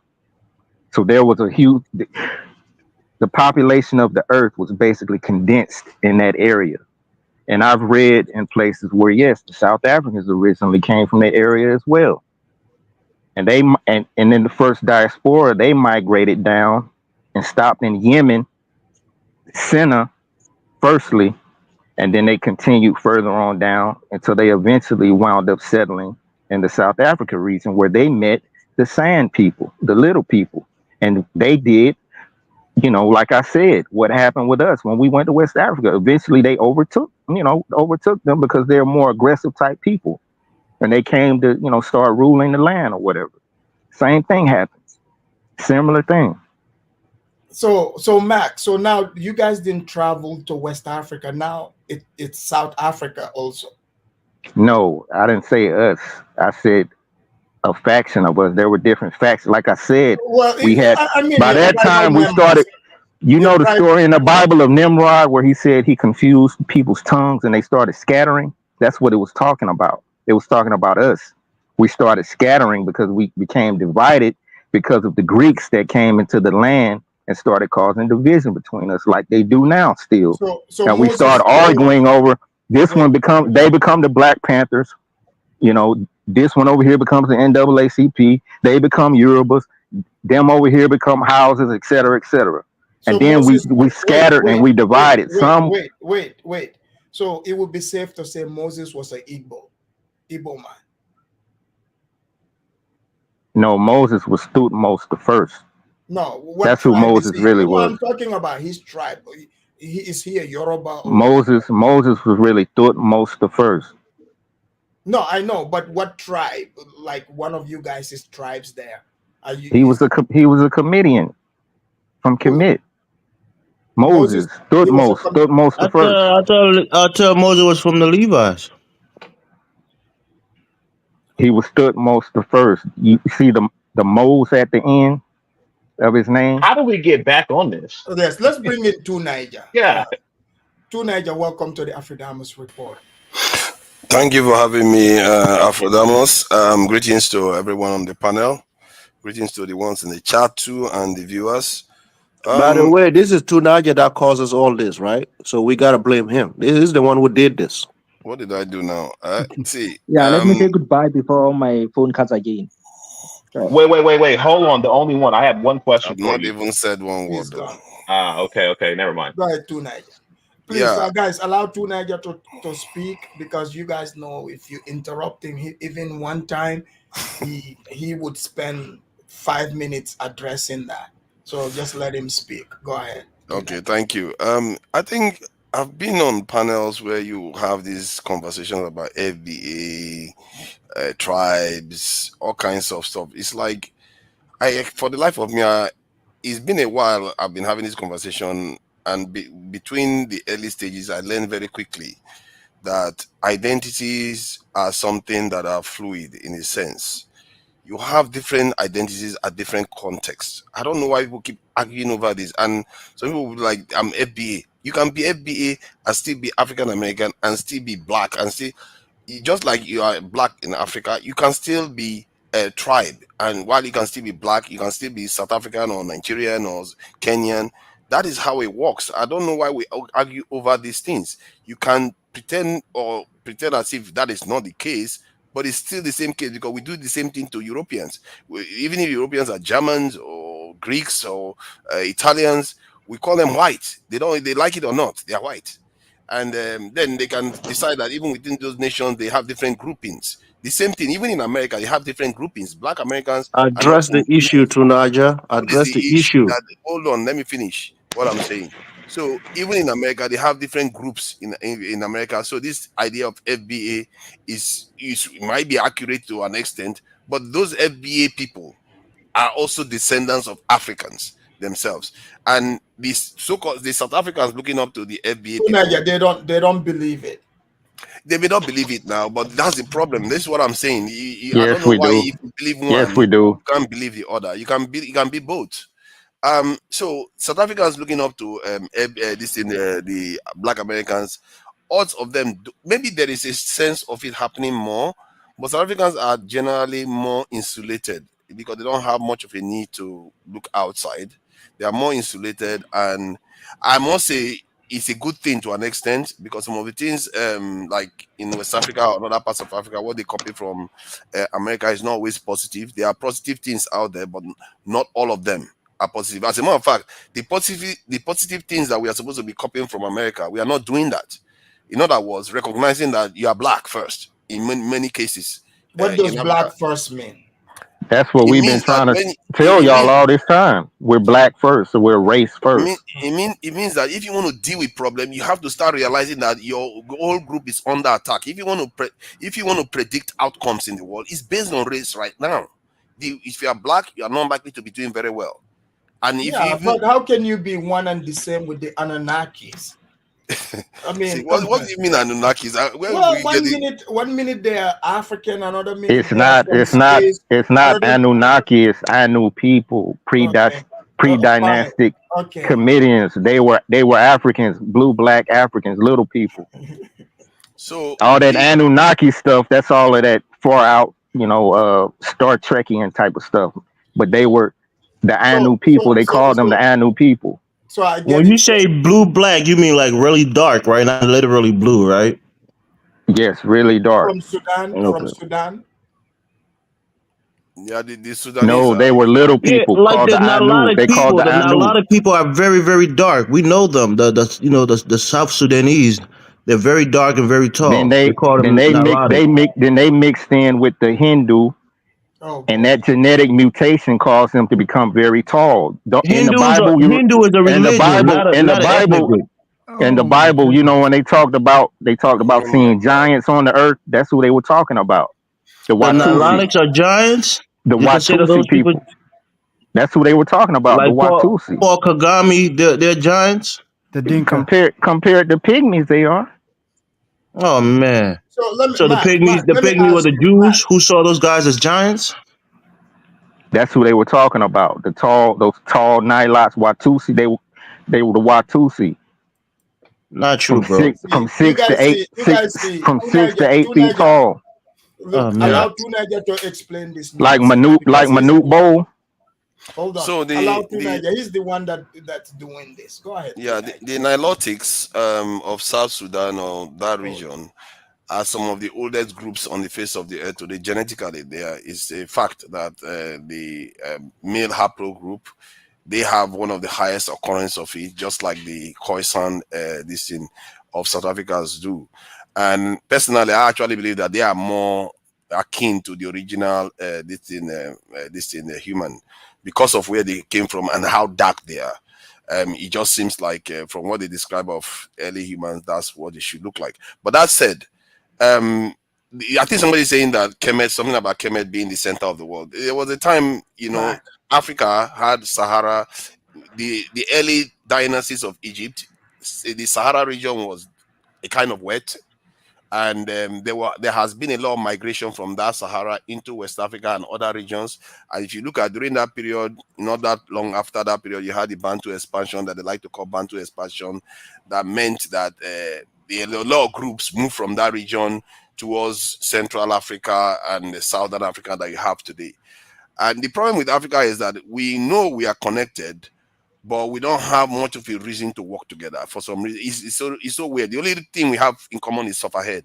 We just suffer too much. Wait, Tunaja, last time, so you and Mark have something in common, but it's the opposite. You made a statement here, like your migration, you said the South Africans, they are related to Nigerian people. They are Bantus that migrated from Nigeria to that region. This other guy here, Mac, I want to ask you if you are also buying into the story he's giving us. He said that, they were chased away, according to the Kim Nimrod story, to West Africa. They are different from us. So they colonized us until the white man came and we got guns and sold them away.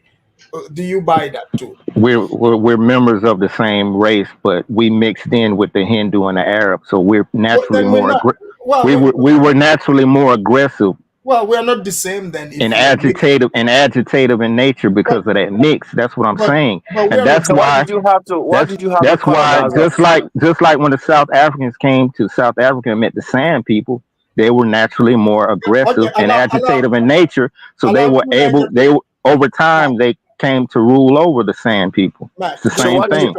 So why did you colonize us if we were the same people? Can you explain that? All right, y'all, I'm out. I'll talk to you later, brother. Matt, man, hey, you just feeding into what they're trying to do. Just stop talking about it, man. You're smarter. You're smarter than him, man. Yeah. So you get the jig. Guys, allow no. Hey, I mean, y'all can think what y'all want to think. I know what I'm saying is correct. But what I'm saying is the reason why is because the Hindu people, they have a caste system, right? A caste system, man. The Hindu is a religion. But listen, that's their nature. They're discriminatory in nature. And remember earlier I told you that the Caucasian came from the Hindustani people as albinos, blonde-haired, blue-eyed albinos. That's where Caucasians get that nature from. Their discriminatory nature. Okay. And the only thing that correlates the Arabs. Hold on. The only thing that correlates is that they're all Aryans. They're classified as Aryans. Let me cook, brother. The Arabs have a colonizing nature. They are colonizers by nature. What I'm saying is we mixed in with them as the Ainu people, and that got into our genotype. So we have a part of us that have a colonizing nature and a discriminatory nature. That's why when the American Liberians came there, they basically colonized you guys. So how did you guys look phenotypically? Were you light skinned? Did you have straight hair like the Somali, the way they look? Did you have the darker skin? What was your complexion? The same way us niggas look now. No. In America. You guys look this way now because of admixture. You understand that, right? The same way we look now. No, that's what I'm telling you. A lot of African Americans are high yellow, high brown. It's because they have white in the genealogy through slavery. That's why they look different than typical Africans. The same way. You didn't look like that on the continent. They wasn't bringing no light skinned person on a boat. It was all black people. The natives that were there on West Africa had no admixture. Oh, so they were black. They had very kinky hair like the Sand people So in how did they South have Africa. admixture from the Arabs and the quote unquote Hindus? How did they have admixture if they were Not still them, black? not them. The people that were So then how did they colonize the Africans if they had the that people. nature in them from the Arabs because they're Listen, colonizing people? listen, Elvis. The people, I knew people that were already there mixed in with the Hindu and the Arab people, And what and happened to those people? Where did they go? created a new being called the Nubian. The people on the west coast of Africa that were already there were Nubans. A difference. I don't know Man, what you're oh talking man, about. oh my gosh, bro. Come on, man. I Let's think switch the topic, man. we are analyzing it.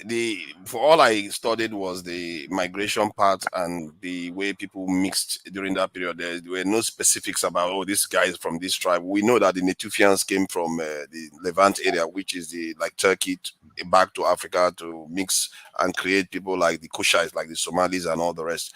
But that said, the migration from the Sahara was a big issue during that period. This is why in West Africa alone, you have about Yes. 1,000 languages. To have 1,000 languages in one region like that doesn't make sense. There's no real mass ground, that's land division between one nation to the other, but yet so many diverse languages in that region. When I was in Africa, I always wondered, how did this happen? Yeah, like one language, you travel just 2-3 kilometers of totally different language. It doesn't I make told sense. y'all how it happened. So, I told y'all how it happened. but your explanation is that you completely ignored the Sahara that is bigger than America. So that area was filled with True. people, and they had to leave that region to come towards the Sahara. It's still happening today, by the way. People are still moving from the Sahara area towards the south. That's what's creating the pressure you see in Africa today. The migration that you are seeing from Nigeria. You notice how people still move out from Nigeria. That is not something that started today. It started thousands of years ago. People are still moving out from Nigeria till now. And the idea that if you don't understand history, you may not understand what is going on the ground now. You see what I mean? So the idea that we are that different, you know what they call the Niger Congo group? That's what we all belong to. Even the so-called Yoruba, Igbo, and other languages. We all go They're all back to similar languages. the equatorial pygmy. Yeah, we all go back to that same root. But to Niger, you can see it in the Ethiopian, Somali, Eritrean people. You can tell that they mixed in with the Yeah, Hindustani that's people. why they're called Their Afro-Asiatic because culture, they have the Asian Kushites, their admixture. culture.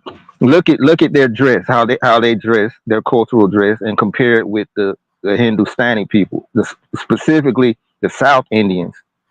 That's The what I Tamils. said. They're called Afro-Asiatic because That's they're what I'm mixed telling you. with Asians. I'm telling you. Some of us mixed in with the Hindustani and the Arab, and we had No, none of you that guys made us. mixed in. The people that got on the slave ship were black African people. They were now East Africans. That's what I'm trying to tell you. They look similar to the Africans on the West Coast today. Hindus. Did you see pictures of early Some of slaves them. in America? Did you see pictures of them? Some of them did look like that. No. Yes.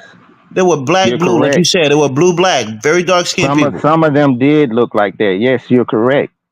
Because a lot of those who how can I put it, who commiserated with us, the natives that were already on the west coast of Africa, the ones who, just like you had ones in Liberia who were commiserating with the Liberians, and a lot of them, got put to death or were in trouble with Samuel Doe and his faction because they That's not even commiserated true. with them. That's not true. But some of them commiserated with us, and some of them were sent along right with us. I mean, gosh. And we had already the slave were not mixed people. They were we had already mixed in with each plainly other. black African people. They didn't bring no mulattoes or no Ethiopian looking people or Somali looking people. Nah, they were black African people, nappy hair like myself and many other West Africans. Where you get this idea from? When you look at the Sudanese people, some of them are blue Yeah, black, Sudanese are mixed right? with Arabs. They have Arab admixture in them. We know Exactly, that. exactly. Some of them are That's light why they were skinned. trying to All lord they over all the South Sudanese because they look different. some of them look almost completely Arab, and some of them are blue black. Yeah, but that don't mean But that they are that's the still natural. they're That's how still natural they they're are. still they're still a If you part have a baby with a they're white still a woman, part your they're child will still look a part completely of the different than your mother and your father. they're still a part of the There's a same difference. ethnic group. They're still a part of the No, they're same not part ethnic of the group same though. ethnic group. The northern Sudanese are mixed with They're Arabs and they're black. The they're South all the same. Sudanese They're are all mostly the not like black people. That's the they all difference. they call them all black Arabs. Put it like that. No, The Jalian, not a lot of people in South Sudan are not Arabs. They're The not a lot of. Jalian people, the All right. Jalian people, they call them all black Arabs. Even the very dark ones to the ones that No, almost the look dark ones are Arab. not Arabs at all. You know what, South They Sudanese call are them not black. Arabs. They call them guys. black Arabs, sir. All right, guys, let's start doing our closing statements here. Real quick, because I have to go do my Sunday shopping. I don't have anything to eat right now, so I gotta go do shopping, and then I'll do another show. So let's do our closings. Let's start with Ola. Go ahead, Ola. The Afrodamus is a period that this guy came in. I think this guy is crazy. I could not really revive my head, my brain towards this guy. In Africa, we put you in a special place and start putting some kind of herbs in your mouth so that you clear your brain. I hope South Africa will receive you people. What that you now put together is a hate against other Africans or Nigeria. I think what I see here is uniting with Black Americans will be very, very difficult because it's so confusing. They will say, oh, no, we're not like that. They're all like that. All. No difference. I think we can say hi to each other in a separate zone and look at each other in a way like that. I don't see how listening to this guy. I don't know where he gets his book from, who is teaching the book, what kind of I don't know what you're taking, daytime, nighttime. I think, bro, Africans. Ola, Tunaja sort of agreed with it. Tunaja, look, Tunaja is not so as deep as this guy. I know Tunaja I mean, sometimes. y'all can think what y'all want to think. What I'm It's saying is crazy. correct. This guy, look, my brother, let me tell you something. Africa don't get confused. I know my 10. I know my 10 grandfather. So if you check that 10 grandfather, you talk about Go ahead and name them. hold on, 1200. Go ahead and name them. Hold on. Name what? Do you want me to? Yeah, your 10 grandfathers. Hold on. When I thought 10 grandfathers, I'm talking about You don't know no 10 grandfathers, man. Come on. I'm still buried that name. The name did change. You hear me? That man, the one man alone produced almost about 1,000 family. If anything, burial, marriage, these are the people that we call it the inner door. You don't know nothing. If somebody dies at the family, they're the one coming to bury. Also, if they do burial, they're the ones who coming to do marriages and other things. You think I'm lost like you? I'm not lost, brother. Thank you, Kidola. Kidola will be sending Mark to Nigeria. No. This guy's mad, man. This guy's bipolar, schizophrenic, and all kind of shit. Thank you, Kidola. Thank you. KBM, go ahead.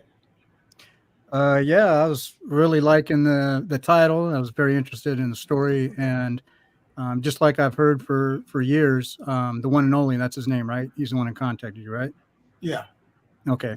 So based on what you asked him or why he came with the show is that African Americans and South Africans are definitely different. And I've been hearing that for years, no matter what some people think.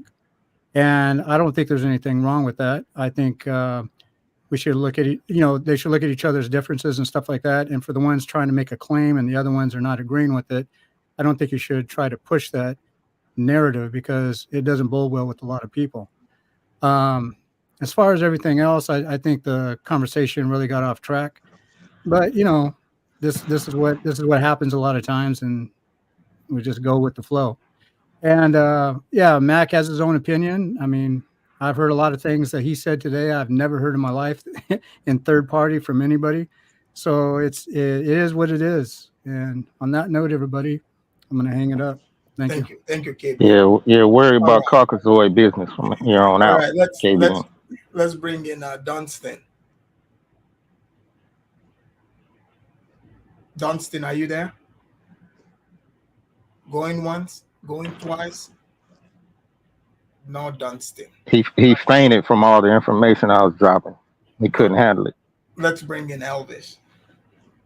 All right, thank you. Look, I have said this on other platforms that I frequented, and I think the history of slavery has left an indelible mark on the psyche of our African American brothers, and the fact that we were complacent and active in the Africans, in the transatlantic slave trade. We sold other Africans to the white man.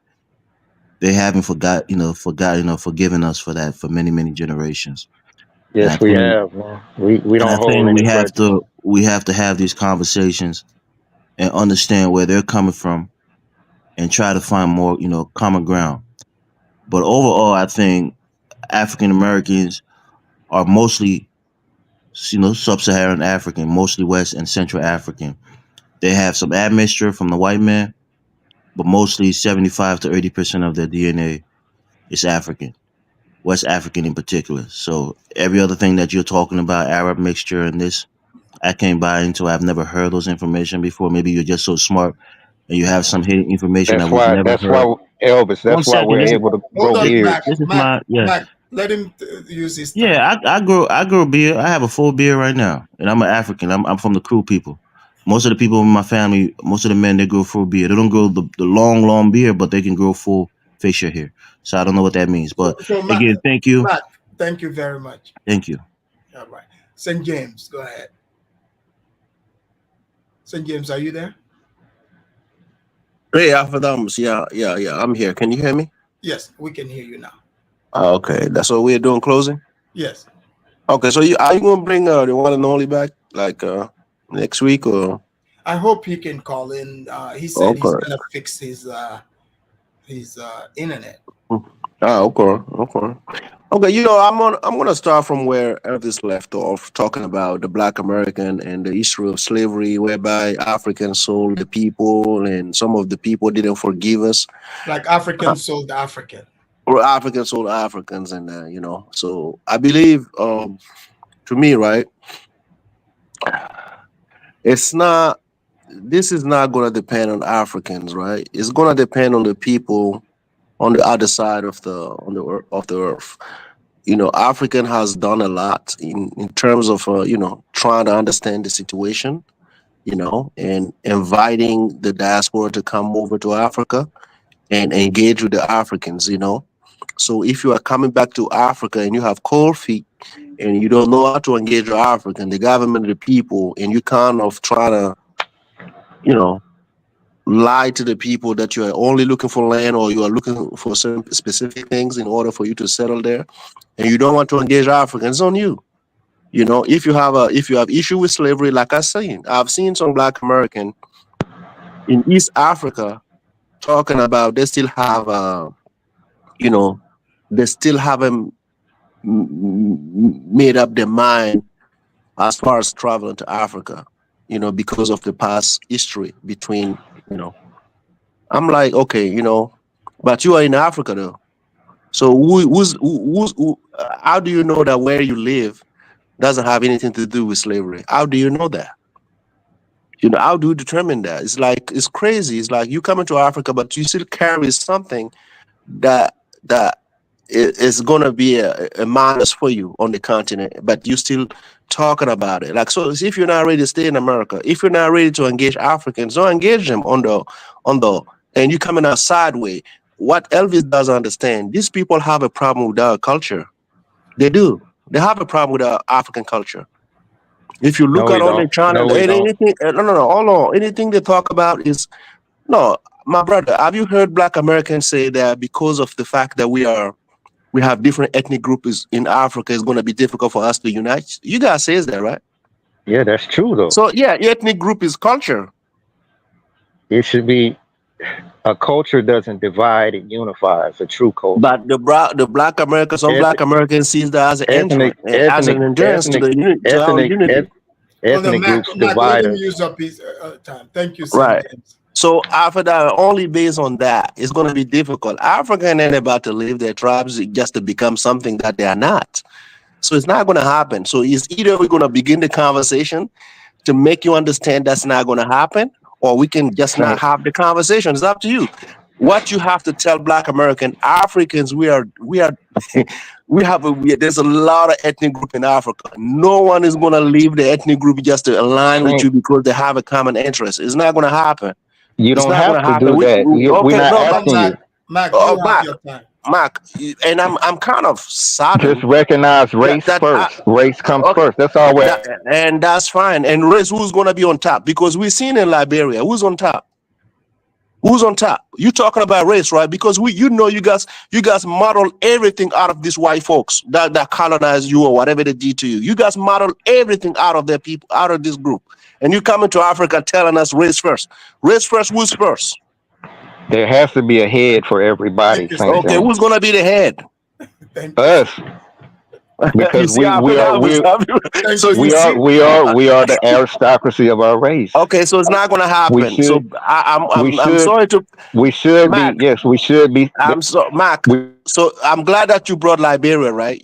I'm glad that you're the one who brought Liberia tonight. Nobody did. You brought Liberia, right? And you're talking about 1980, right?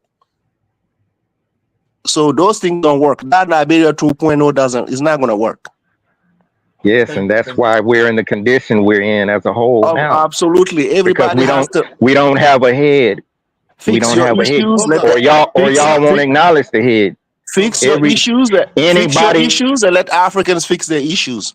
If we are not ready to be together, you fix your issues and let Africans fix their issues. There is no way any African country is going to allow you to come in and just be the head of anything. That's not going to happen. Thank you, St. James. Any human body without a head.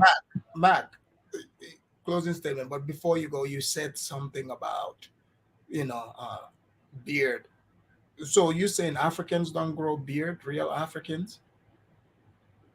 Yes, we do. Some of us, and that's because of the mixture. Okay. Like I said. But I'm not mixed. I grow. You ever heard of the Barbary Coast? Yeah. That's what barbarian means. Bearded. Hold on, Mac. Like I'm. That's a genotype we got from the Africans. Mac, Nilots don't grow beards like that, do they? Mac, like the ones down in South Sudan, they don't really grow beards like that, do they? I don't know, but Mac, their genotype is more pure. That's what I'm saying, because they didn't mix in. So you're saying I'm mixed in because I grow beard, full beard, long one? Yes, we are. No, I mean me. I'm from Africa. Yeah, we are. But you're from. Okay, no, go ahead. Closing statement. Go ahead. Yeah, what I want to say is what I was saying about us being sold off into bondage or whatever. We have to take some responsibility and culpability for that as well. It was a two-sided transaction. Yes, you guys sold us off into bondage, but we have to take some responsibility as well. And all in all, we both got deceived by the European, whose sole aim was the colonization of Africa and to be able to usurp the resources and the riches of Africa. And they sent us to the New World, like I said, to create the Negro, through which they knew that they can have control over the continent of Africa through us by remote control. Because you will agree that not just Africans, but people all around the world admire us, look up to us, follow our trends, etc., etc. They knew this. And that was the whole plan. That's what I'm saying. And we don't blame you guys you know, and we don't have any grudges against you guys. The only thing we ask of you guys, we're not asking you, like St. James was suggesting, that you guys get rid of your ethnic groups, your culture, etc. All we're asking is recognize that our race, us Yeah, as you a guys just race, comes first. yeah, you guys That's just it. want to be in charge of Africans. No, that's not. Well, That's that's what not. you told St. James. That's But what you're making it into something sinister. no, you I'm that's what you talking. told him. No, listen. I'm talking about. I'm talking about nature. When you take a human body, you have a brain, right? For your human body, right? A brain and a mind and a head, and that head gives the commands that allows your body to function and be in good health. There has to be someone who takes on that role as far as our racial body goes.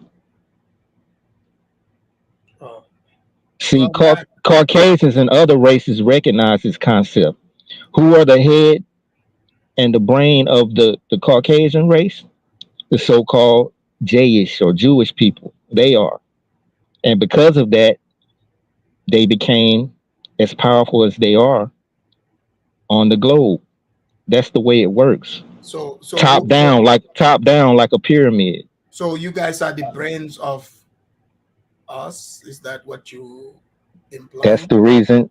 That's the reason why they came and got us and sold But us if you into bondage. but if you guys are under the Listen. if you are the If our racial body was a corporation, you know how a corporation has owners yeah. and it has a management level, Mm-hmm. CEO. Us so-called African Americans are like the owners of the corporation. West Indians and the others of us in the diaspora who were sold into bondage are like the management level and CEOs, and Africans are like the We're rest of the body. so we're like in the Africa, we're like in the hood, like you gotta keep them Negroes in the hood, make sure they are in No, line, right? that's not what I'm saying. It's like a top down, like a pyramid from Oh, the top down. mm-hmm. And see, that's why the Caucasoid came and got us and sold us into bondage for that reason. Like I said, separate the head from the body, and the body will die. That made Africa weak, and he was able to come in and colonize Africa But what you relatively guys easily. but you told us you And guys that's why they keep dominating you all, because the true bloodline leadership is not there anymore. They took us. but you guys colonized us. Remember you told us that? Yes, originally So why before the so before the Caucasoid came. okay, so then you want us to resubmit ourselves to your colonization again? Is that what you're saying? It's not colonization. What is it? That's the whole point of us No, going through this. no, what would you call it? That's the whole point of us going through this, so we would learn. We would learn from our mistakes, the No, I mistakes get we it. made in the past. Okay, so fine. What That's would that's you maybe that's why Liberia is going through what it's going through. So the American Liberians can there could learn from their mistakes about how they may have mistreated and ignored and neglected the native Liberians there. That's what it's about. That's what the whole point of this was about, us being chastised and being able to learn from that, the mistakes we made and what we did wrong. well, thank you, Matt. This has been very insightful, I mean, you definitely I see that you've got a different history. But that's what these streams are about. People we learn every day. So, you know, I mean, it's just confusing. So, what do you make of some of your fellow FBAs who uh, also claim to be of the feather tribes? To be of the what? The feather tribes. What's that? I mean, the native tribes. I don't know. I don't understand what you're asking. Some of your people that you say you guys are in the same Us, group. us FBA Majaras, we were taken from many different tribes in Africa. A lot of No, us, no, I'm talking and about when are we you got guys here, when we native? got here, we lost a lot of our separate ethnic group culture. So we came together and created our own new culture. I had an ethnogenesis, which hence today we're delineating ourselves as FBA Majoras. What's the name of you guys' tribal language again? Tariq speaks it sometimes. Oh, Totonese. Do you speak Totonese? No, I haven't researched or investigated that. Well, I'll give you some. I know you're trying to be facetious and trying to be No, funny. before you leave, I want to say goodbye in Totonese. What you have to understand, the particular languages that we spoke was taken from us, so we got to do the best that we can. Can I say goodbye in Totonese before you leave, since you don't know Totonese? Yeah, go ahead if you will. Thank you. I've heard Tariq say this. So Nah, you didn't hear him say that. Guys, if anybody You heard him say a reticese and level. That's what you heard him say. Oh, so you know it. See, so you've heard this now. But you're trying to be funny, man. That's not a good thing. You know what I'm saying? I'm not trying to be funny. I mean, yes, you were. How does he say it again? Is it vuvuzela or like? You're trying to be funny. You're trying to be funny. Okay. Well, Mac, thank you for coming. I mean, you held your own down. You told your story and you stood by it. But see, that's why we're delineating, though. That was a good example. Well, I mean, after you told us the story, you guys don't take our story seriously. You know what we've been through. We do. No, you don't. You just proved it just then. You don't. No, I was speaking the language Totonese. No, you were trying to be funny. You were trying to be facetious. No, I'm not. That's what that was. You shouldn't do that. Just like we shouldn't be making videos about you guys eating bush meat and all of that, like Tariq is doing. It's on both sides. It's on both sides. We love There are certain things we shouldn't be doing and certain things you shouldn't be doing. That's the whole point. That's the whole point.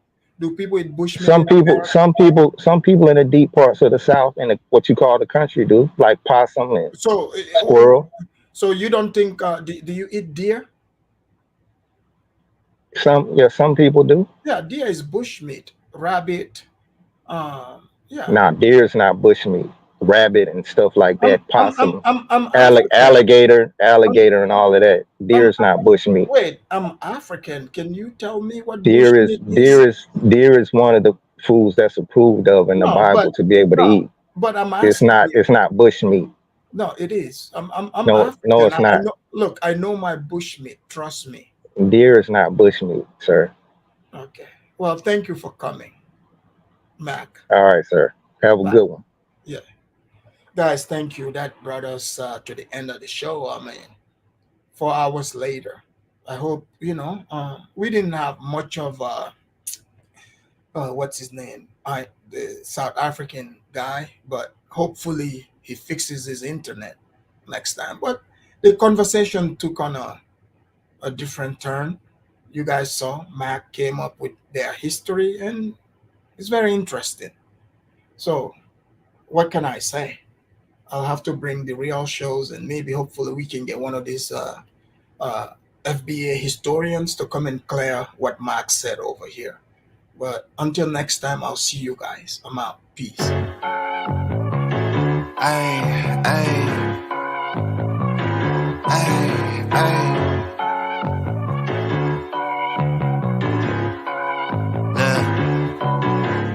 Baby girl love my bop and unlike me too. No roof on my top and my babe see-through. Hating on the pen, don't stop, shit ain't gon' feed you. I've been all on my grind, so why I need you? Baby girl love my bop and unlike me too. No roof on my top and my babe see-through. Hating on the pen, don't stop, shit ain't gon' feed you. I've been all on my grind, so why I need you? Big flex, my swole up. Double cup and I'm pulled up. Niggas hating like hold up. What's the problem? I'm